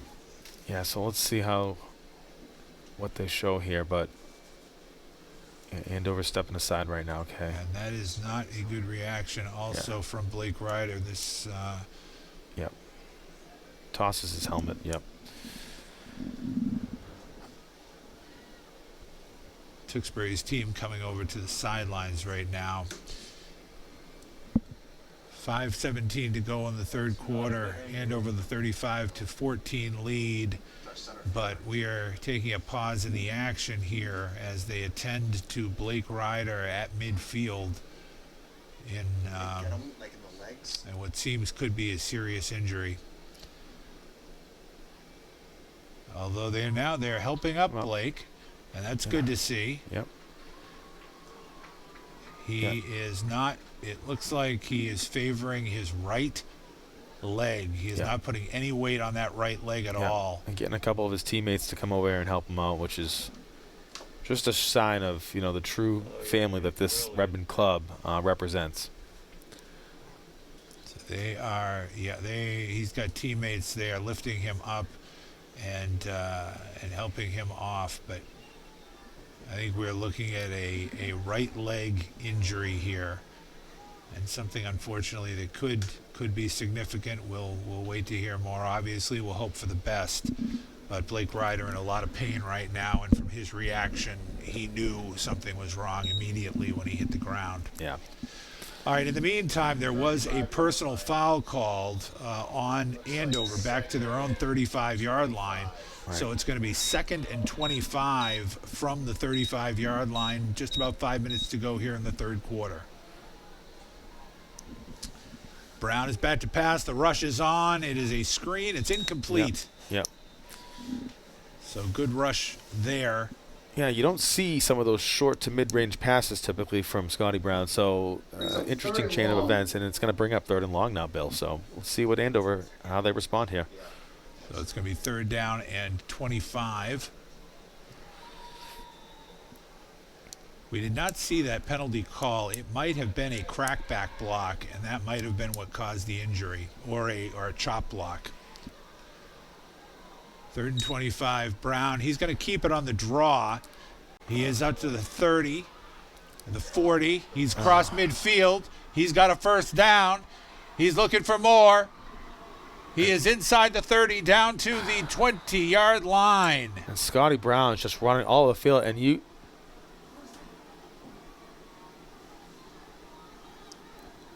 Scotty Brown showing up there with about 50-yard run. Some tremendous athleticism by Scotty Brown, taking a 3rd and 25 situation, turning it into a first down. They're going to mark him down at the 22-yard line.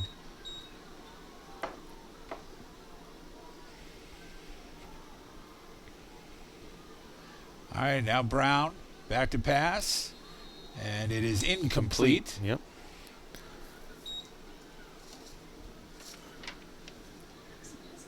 So 2nd and 10 from the 22.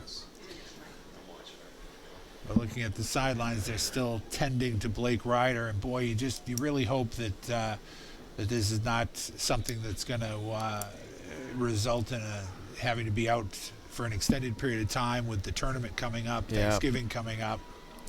Yeah, and it's for these seniors, it's the first of their last, basically. Exactly. All right, we have 2nd and 10 from the 22-yard line. Empty backfield. 5 wide receivers. Brown back to pass. He's looking for a man. He's looking downfield, and it is caught. And it looks like he found Lincoln Beal. Beal with a nice catch. Diving to the ground. They're going to mark him down at about the 9-yard line, so it's going to be 1st and goal to go for Andover. A brilliant catch by Lincoln Beal. And even with setting up with 5 receivers, they still, Scotty Brown still goes to Lincoln Beal, which just shows you how athletic that kid is. Brown under pressure. He's getting to the outside. He's looking for a man in the end zone, and it is caught for a touchdown. Touchdown Andover. Let's see if we can catch that number. Yeah, it's kind of hard to see from this angle, Bill, from where we're sitting, but... There's a flag on the play. Oh, there is a flag on the play, however, and it looks like that play is coming back. Yeah, holding on Andover is the call. So did he score or no? No touchdown. So Andover will be backed up 10 yards here. 1st and goal from the 19-yard line. Brown on the pitch. Going around to the outside. And that is just short of the goal line. Looks like inside to about the 3-yard line. Andrew Walls on the carry. So 2nd and goal from about the 3. Berger on the carry. 2nd goal.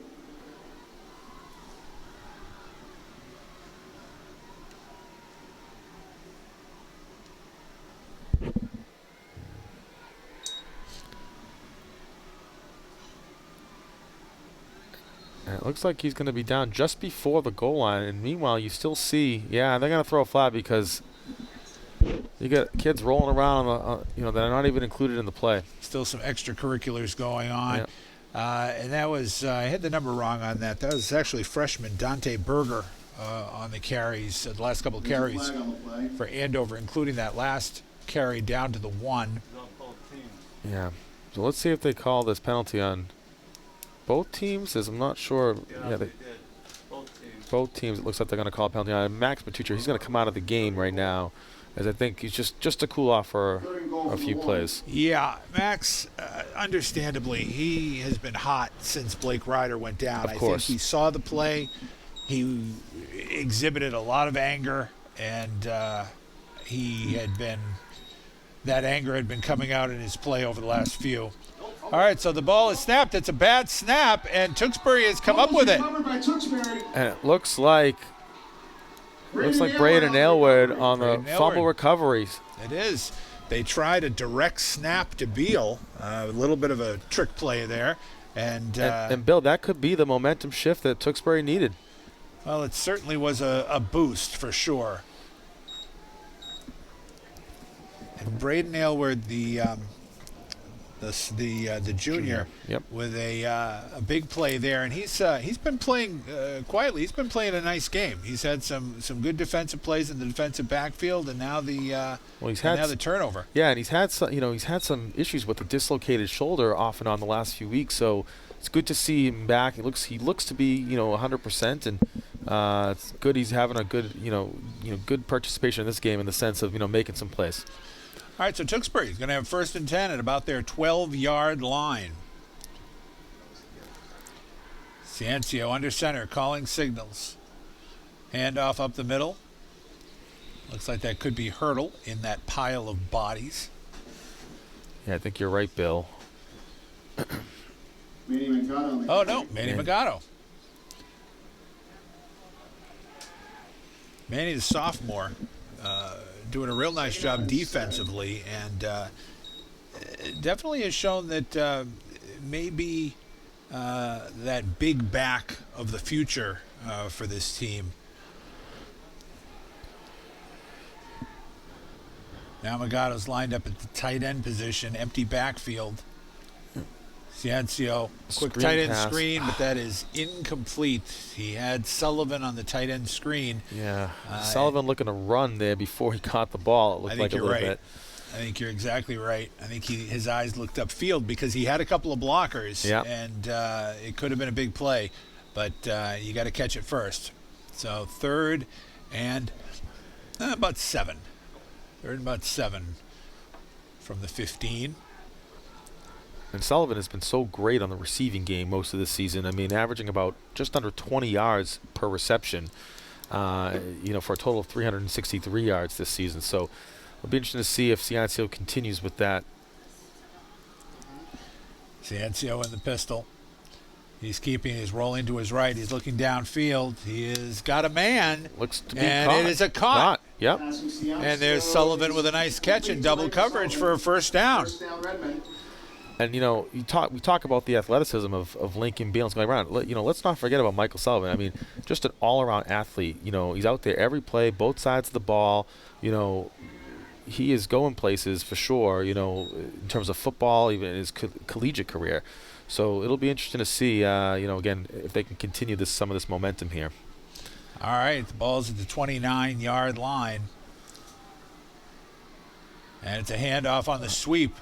Arbogast, and he is taken down after a short gain. And by way of a update, they have got an air cast on the right ankle of Blake Ryder, and he is on crutches right now on the sidelines. So I'm sure they'll be taking him to get that x-rayed after the game. But he's got the air cast right now, and he is on crutches. All right, 2nd down and 8 for the Redmen. 1:18 to go here in the 3rd quarter. There's a handoff, it looks like, to Johnson, and Johnson is driven back. Yeah, but they're gonna give him the forward progress there, and it looks like he maybe even lost a little bit of almost a yard, Bill. Talk about Will Dever on the play. Just over the 26-yard line. They'll set up 3rd and long. And the Redmen have struggled 3rd and long most of this game. So let's see how they change things up here to hopefully convert. Under a minute to go here in the 3rd quarter. No, that's it. Oh, that's it. It looks like That is it for the 3rd quarter. The clock a bit off. Okay, so that is the end of the 3rd quarter with the score Andover 35 and Tewksbury 14. And as the teams switch ends of the field, the Redmen will be faced with a 3rd and 8. But you mentioned earlier, and I thought you hit the nail right on the head, the biggest adjustment that Andover made was in their run defense. Yeah. Tewksbury was carving them up on their first couple of possessions, and Andover made a couple of adjustments and has really shut down the Redmen since then. Yeah, it's been difficult, and so you had to see Ciancio, try to maneuver around that, and he's gone to some of the pass game, and obviously it led to so far 2 interceptions this game. So again, the Redmond offense still a little bit of work to be done here, but again, this is sort of what separates the men from the boys a bit here. And this is really a good matchup for the Redmond in terms of heading into the state tournament next week. They're gonna see competition. It's gonna be a dogfight each week now from this point forward. They are, but it can't be forgotten that they are facing a team that is ranked number 4 among Division I teams in the state. I mean, this number is 10 in the whole state. Number 10 in the whole state. I mean, Andover, this is a tremendous football team of course. playing today. All right, so we have 3rd down. Ciencio rolling to his right. He's looking downfield. He's got a receiver. He's open, and it is incomplete. Oh, almost intercepted, Bill. Oh boy, he had Kenny Wynn open for a minute, and nice recovery by the Andover defensive back. Yeah, almost intercepted by Brian Nat on that move. And again, we've been fortunate, unfortunate in some cases where the ball has slipped through some hands, and fortunate in that go around, and that'll send the punt team out. That was a nice pass by Ciencio. It really was, and it was a nice route by Kenny Wynn. But it was a great defensive play, recovering on the ball, closing on the ball by Nat. All right, Sullivan with the kick. This one's a short one, and it is going to go out of it's going to roll dead at the Tewksbury 43. Yep. Not Sullivan's best kick. Yep. He's had better ones today, but rolling dead at the 43, so that's where Andover will take over, already leading 35-14 here, just starting the 4th quarter at Doucette Field. Yeah, and the Redmond defense has got to find a way here to stop Scotty Brown on the QB keepers. I mean, the guy has been able to, every single time he keeps the ball, he's able to pull away for a first down some way, somehow. And so the Redmond defense just has to figure out a way to lock that in and prevent it and force Scotty Brown to pass the ball, make a mistake. And so let's see how the Redmond respond here. Scott Brown loves to run the ball, and when he decides to tuck it, there's no hesitation. He just flies. All right, the handoff is to Beal up the middle. He has an opening, and he's breaking tackles. He is looking toward the end zone, and he is going to go the distance. Yep. Touchdown, Lincoln Beal. Lincoln Beal on the touchdown run, 43 yards. Yep. A 43-yarder, and the floodgates are now open here. Andover has scored 41 straight points, 11:33 to go here in the 4th quarter, 41-14 pending the extra point. Yeah, and between Scotty Brown and Lincoln Beal, I mean, each of them averaging, anywhere between 65 and 80 yards a game from a rushing standpoint. So, like you said, Bill, Scotty Brown loves to hang on to that ball. And this go around, he hands it off to Lincoln Beal, and they're able to get in the end zone. There's the snap. The ball is down. The kick is up. Yep. And the kick is good. Yep. So Wetterwald, a perfect 6 for 6 on extra points. And that just adds to, you look at a team like Andover with all the weapons they have, and it goes right into special teams, the weapons that they have. Yep. And so a team that's averaging over 40 points a game is up over 40 points a game today, 42-14 with 11:33 to go here in the 4th quarter. Right. The Tewksbury at this point, you're looking to gather a little bit of momentum here. You're looking to be able to come out of this game, feeling good about yourself, being able to do a little damage here in the 4th quarter, and hopefully with the tournament coming up, hopefully not see any more injuries. Yeah. I think that's got to be a big concern of Coach Brian Elward at this point. You got the tournament coming up, and you want to be as healthy as possible. Yeah, and they, and Tewksbury, I think, has all the weapons to be able to make a run in the state tournament for sure. Well, that's it. Playing in Division 4, they definitely can compete with anybody. It looks like all right. It's a short Hunter Johnson. It was Hunter Johnson picking it up, running out of bounds. And they are going to mark him Hunter at Johnson with a nice return. Redmond ball. About the first and 43? 10. about the 40-yard line, Yeah. I believe. Yep. And that's where Tewksbury will take over. 11:27 here to go in the fourth quarter, 42-14. And Tewksbury has faced 3 of the last 4 weeks some tremendous football teams. Well, Bill, if I recall, Bill, I mean, again, last time we were here when they were facing Belmont, we were talking about that stretch coming up, and we knew that it was not going to be an easy road. And, that's right. And quite frankly, I don't think Tewksbury wants an easy road. They don't want to blow out teams every week. No, this is how you get better. This is how you get stronger. That's a screen pass. That's complete to Hurdle that he is taken down after a short game. Will Dever on the tackle right there as soon as Hurdle, with the completion there, right there was Will Dever to bring him down. Gain of 2. It'll be 2nd and 8. And yeah, exactly. Coach Aylward, wants his team facing the best teams, and as it happens, this year the MVC happens to be loaded. Yeah. And it's league games that are some of the toughest that they've got. That's right. I think the MVC is going to be a dangerous force in the state tournaments in the various divisions. All right, Arbogast on the sweep, looking for room, not finding much. Stays in bounds for a gain of about 2. Yeah. Connor LeBrun on the tackle. And unfortunately, another Redmond is down. Timeout on the field. And that's Max Matuccio. Max Matuccio. Probably somebody else. We did not see how that happened, but he is up.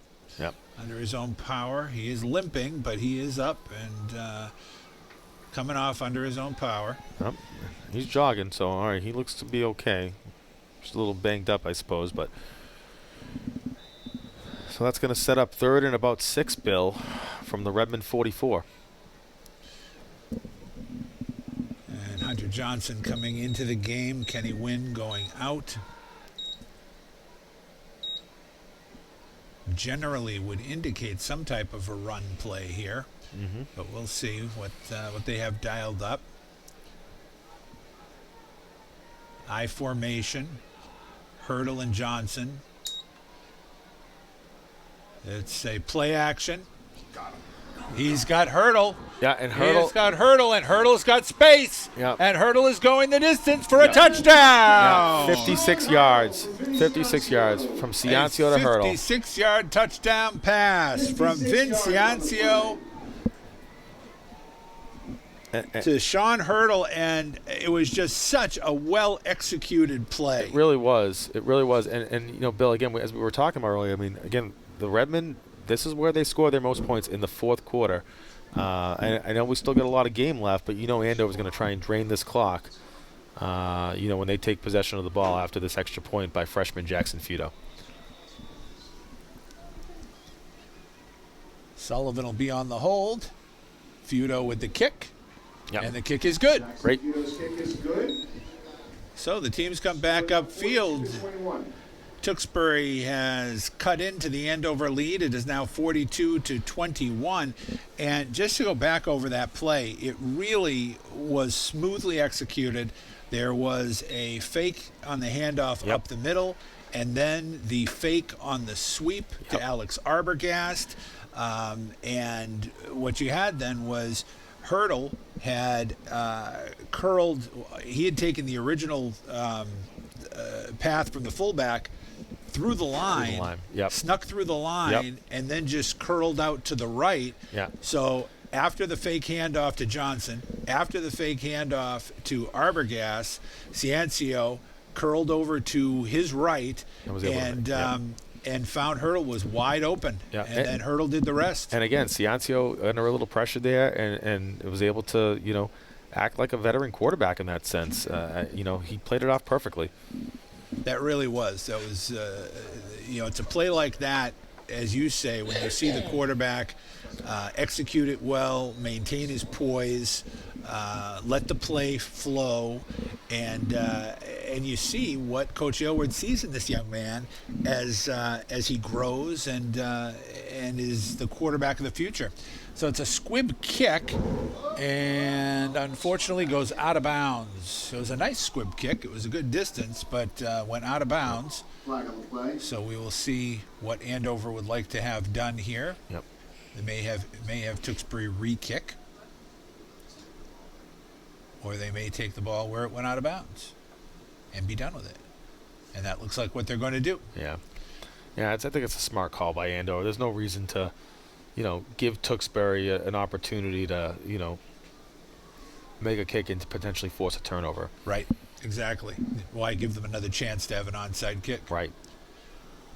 Andover will start the drive So, at the 35-yard line. They're going to mark the ball at the 35-yard line, and that's where Andover will start with 10:23 to go here in the fourth quarter. Andover with a 42-21 lead. Scott Brown lined up in the pistol. He's handing the ball off. That's to the Dever. freshman. Dever. Oh, Dante Berger. Berger. Yep. The freshman, Dante Berger. They're very high on him as the next generation of running backs here at Andover. No gain on the play there. Nice stop by Tewksbury. 2nd down and 10 from the 35. Berger again in the backfield with Brown. This time Brown is going to be keeping it. Bounces it to the outside. He has such quick feet. Yep. And he is going to be all the way up to the 46-yard line, and that's going to be enough for a first down. First down, And Andover. every time, Bill, every time we see Scotty Brown hold on to that ball, I mean, he makes some type of magnificent athletic move where he just comes up with a first down, whether it's, first or 10 yards to go or 50 yards to go. He, as we mentioned, he's going to be playing baseball next year as an outfielder for Lowell, and he's got the arm of an outfielder, but boy, he's got the feet of a infielder, the quick side-to-side movement. And there's Berger with the handoff up the middle. He's going to be down inside Tewksbury territory, down to about the 48-yard line, gain of about 5. Yep. And it looks like Hurdle with the tackle there. So yeah, you're right, Bill. They break into Redmond territory here, and it'll set up 2nd down. It's really impressive to watch a high school team be able to run the no huddle as well as Andover has and not make mistakes. They run it very smoothly, very disciplined team.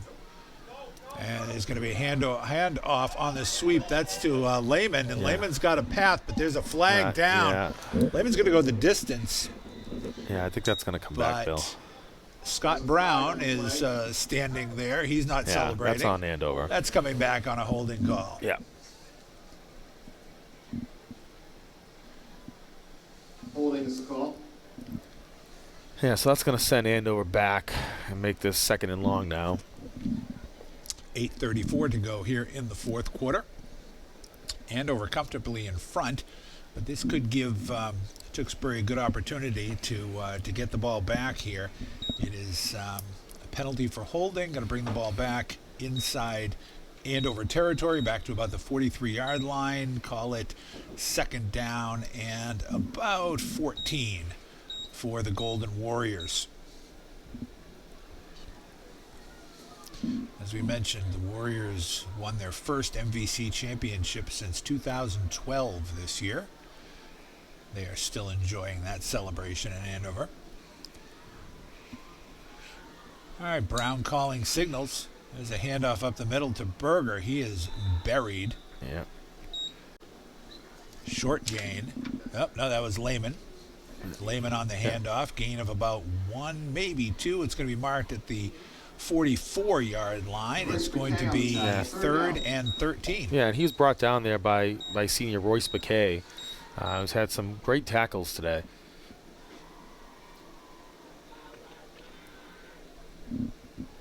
All right, a big opportunity here for Tewksbury to get off the defense, to get off the field.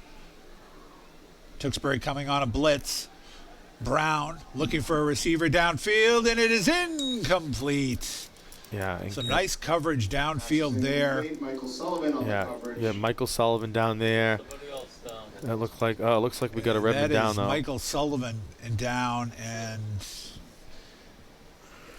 that was Cam Kearney calling for the medical staff over there. Yeah, and Michael pulling up with his own 2 feet, so looks like he may be okay, but he may have got his bell wrong. He went high, and he may have hit his head as he came down on the turf. But he does look like he's okay. He's running off. So yeah, and you know, Bill, you see guys like Blake Ryder, Michael Sullivan. You know, two captains on this team, two important key players on both sides of the ball. Right. So you hate to see something like that happen, and Michael Sullivan will come off to kind of clear his head, and hopefully he'll be back out there. Yeah, I think that's very exactly soon. what happened. I think he banged his head, but I think he looks like he's in good shape, so that's good. All right, so Andover punting. That's Brown back to punt. Takes an Andover roll. It is going to be inside the 25. Looks like it's going to roll dead at about the 23-yard line. So, with 7:38 to play here in the fourth quarter, Tewksbury with a defensive stop. Nice defensive stop over there. Yep. By Sullivan and Cam Kearney on the defensive play, and so Tewksbury will get the ball back. Yeah, and Bill, you know what? That's exactly what the defense needs to do right now. You know, you want to be able to contain this so that, you know, wherever the score ends up at the end of this game, they have, you know, Tewksbury can hold their heads high as they head into the state tournament next week. Right. And with the momentum that, you know, that they're going to be, you know, potentially have a home game and be a higher seed and facing a lower seed. Exactly. All right, Ciencio under center. There's a handoff to Hurdle. Hurdle bouncing it, looking for a little bit of space. It's going to be a short gain of about 3. Yeah, and he's brought down by Samuel Joseph there. One of the things you can always count on from this Tewksbury team, and you saw it from Sullivan on that play earlier, you see it from Hurdle there, they honestly don't care what the score is. Right. They will play at the full speed, all out, whether they're down by 20, up by 20, whether it's a tight game. It doesn't matter. But I'll tell you, Bill, I mean, again, Andover's answered this because, I mean, you're stopping Hurdle from, it looks like we're going to have a timeout for Tewksbury. Okay. But what I was saying, Bill, you know, Hurdle, who's 5, 6, 8, 10 yards a carry, you know, they've been stopping him to 2 and 3. Right. You know, which you've seen that difference here, and that's been a difference maker, I think, really since the first quarter. Well, that's a credit here in the fourth quarter that's a credit to Andover that they're not taking the foot off the throttle either. Right. They're playing full speed. They're still playing hard, and so this has been an entertaining game, as disappointing as the score is for Tewksbury fans. Yeah. You've seen two quality teams here, some excellent plays on both sides of the ball. Yeah. And hopefully we'll see it through this last 6 minutes and 15 seconds. Yep. So, Bill, this is going to set up 2nd and 8 for the Redmond from their own 30. So they're going to be actually about the 25. I think. 25. Yeah, you're right, Bill. You're right. All right, Ciencio's back to pass. He's looking downfield. He's looking, and there's a flag. Yeah, that's going to be pass interference. That's for sure. He was looking for Alex Arbogast on a wheel route. Yep. And Andover caught the wheel route. They saw it coming, but pass interference on number 16, Brian Natt. So that's going to be first down for the Redmen. And again, another well-executed play. Very nicely done. It was a good pass. It was a good throw downfield, good route. So they're going to mark that at the 40. So it's going to be 1st and 10 for the Redmen from their own 40-yard line. 6:08 to go here in the fourth quarter. Hurdle in motion. The pitch is to Hunter Johnson, and he is swarmed. Yeah. Hunter Johnson sort of, you know, had the block, but sort of got tripped up by it, and then able to, you know, Andover was able to catch up there and take him down. Yeah, it was just a little too cluttered over there for him to find a hole through, and a loss of 2 yards on the play. It's going to be 2nd and 12. Yeah. 5:39 to go. Andover leads 42-21.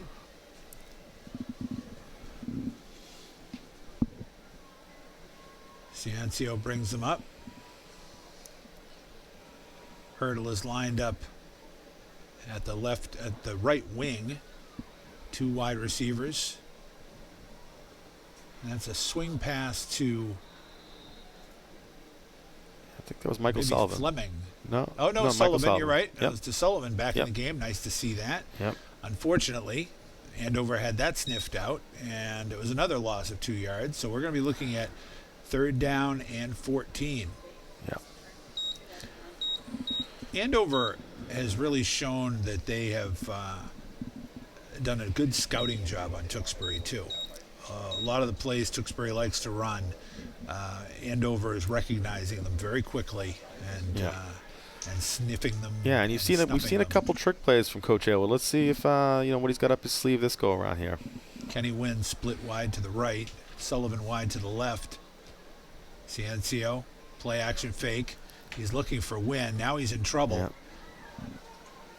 He's scrambling.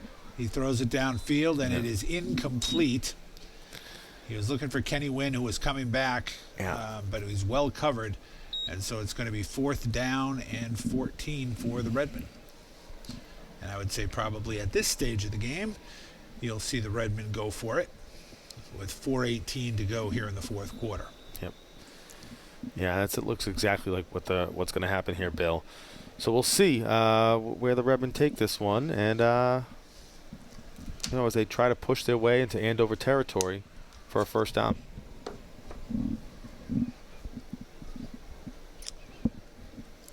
Line of scrimmage is just beyond the 36-yard line. They need to get to midfield for the 1st down. Ciancio in the shotgun. He's rolling to his right, looking downfield, looking to find a receiver. Can't. Scrambling, throws it downfield, and it is incomplete. Yeah. Good coverage. Was looking for Kenny Wynn. Yep. And that's going to turn the ball over. Tight coverage by Connor LeBrun on the play, and Andover will take over with 4:09 to go here in the 4th quarter from the Tewksbury 37-yard line. Yep. Now that should about ice this for Andover, But again, I still think the Redmen here, again, from a defensive standpoint, again, anything they can do to continue to, stuff it back down towards Andover and again, leave this game feeling confident, strong in sort of what they need to do to execute and to be able to go into next week's state tournament, with their heads held high, again, as they potentially should have a home game next week. With the way things are shaping up at this point. Exactly. That's exactly right. And making a stop right here would go a long way toward that. All right, Andover, 1st and 10 from the 37-yard line. Brown with the handoff. That's to Lehman. Yep. Patrick Lehman getting the carry down to about the 35-yard line. Gain of about 2, maybe call it 3. Mark it at about just inside the 35-yard line. 2nd and 7. Brown getting the play from his bench.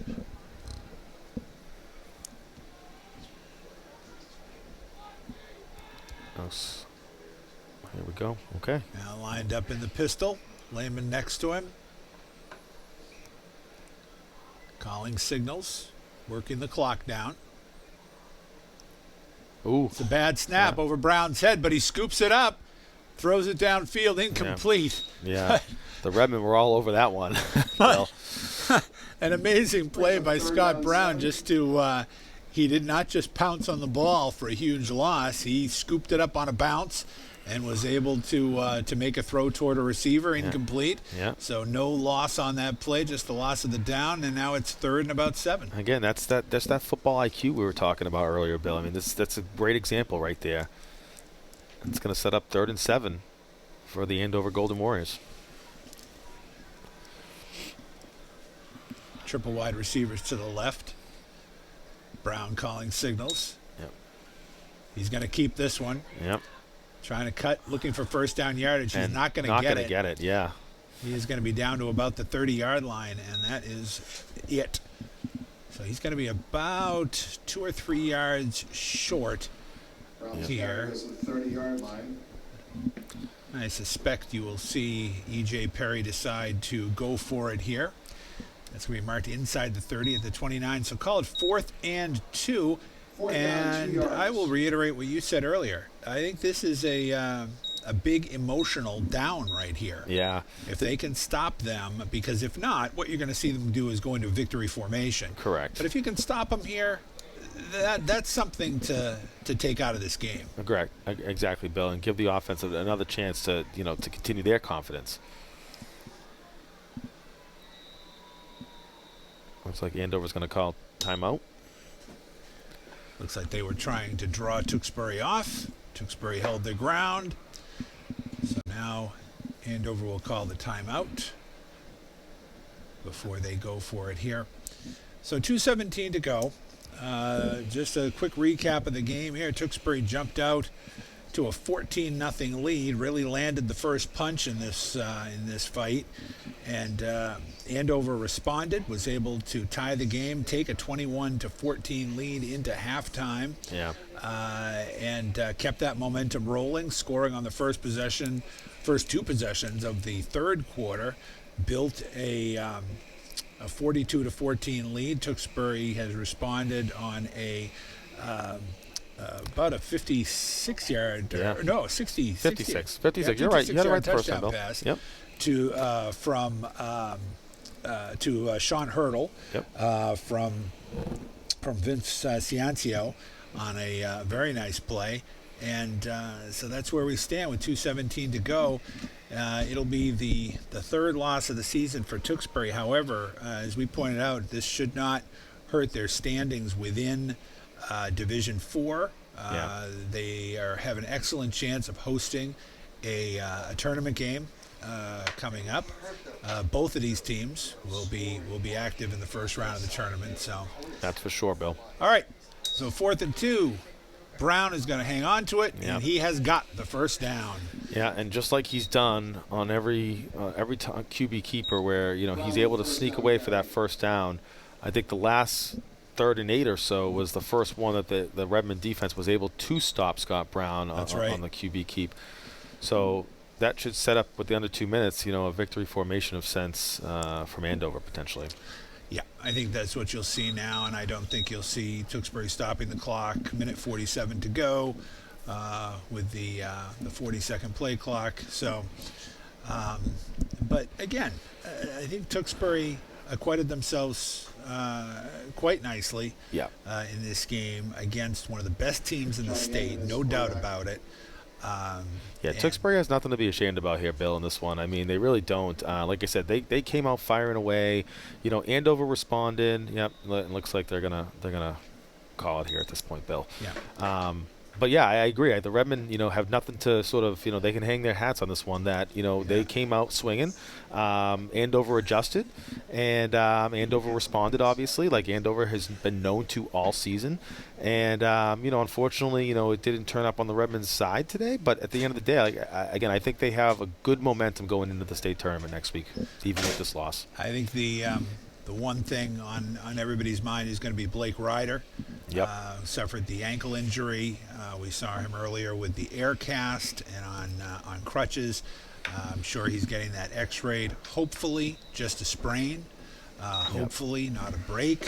And hopefully we'll be able to see him again in the tournament, if not necessarily in the first round, maybe beyond that if they win their first round game.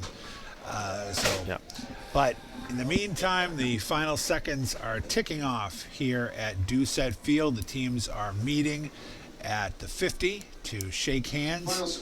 And the final score is going to be Andover 42, Tewksbury 21. And Rich, any final thoughts? No, Bill. I mean, like I said, I'm looking forward to being here. Hopefully next week. We should find out sort of where the final seedings end up. I think by later in the weekend or by Monday of next week, and we'll hopefully be back here next week. This is when the fun really starts, is in the postseason tournament. And I think you're right. I think the Redmen have an excellent chance to be hosting a game here. And hopefully we'll be able to do this again next week. There you go, Bill. All right. All right. So that's it from Doucette Stadium. Once again, the final score, Andover 42, Tewksbury 21. I'm Bill Gilman for Rich Russo. Have a pleasant evening. Thanks.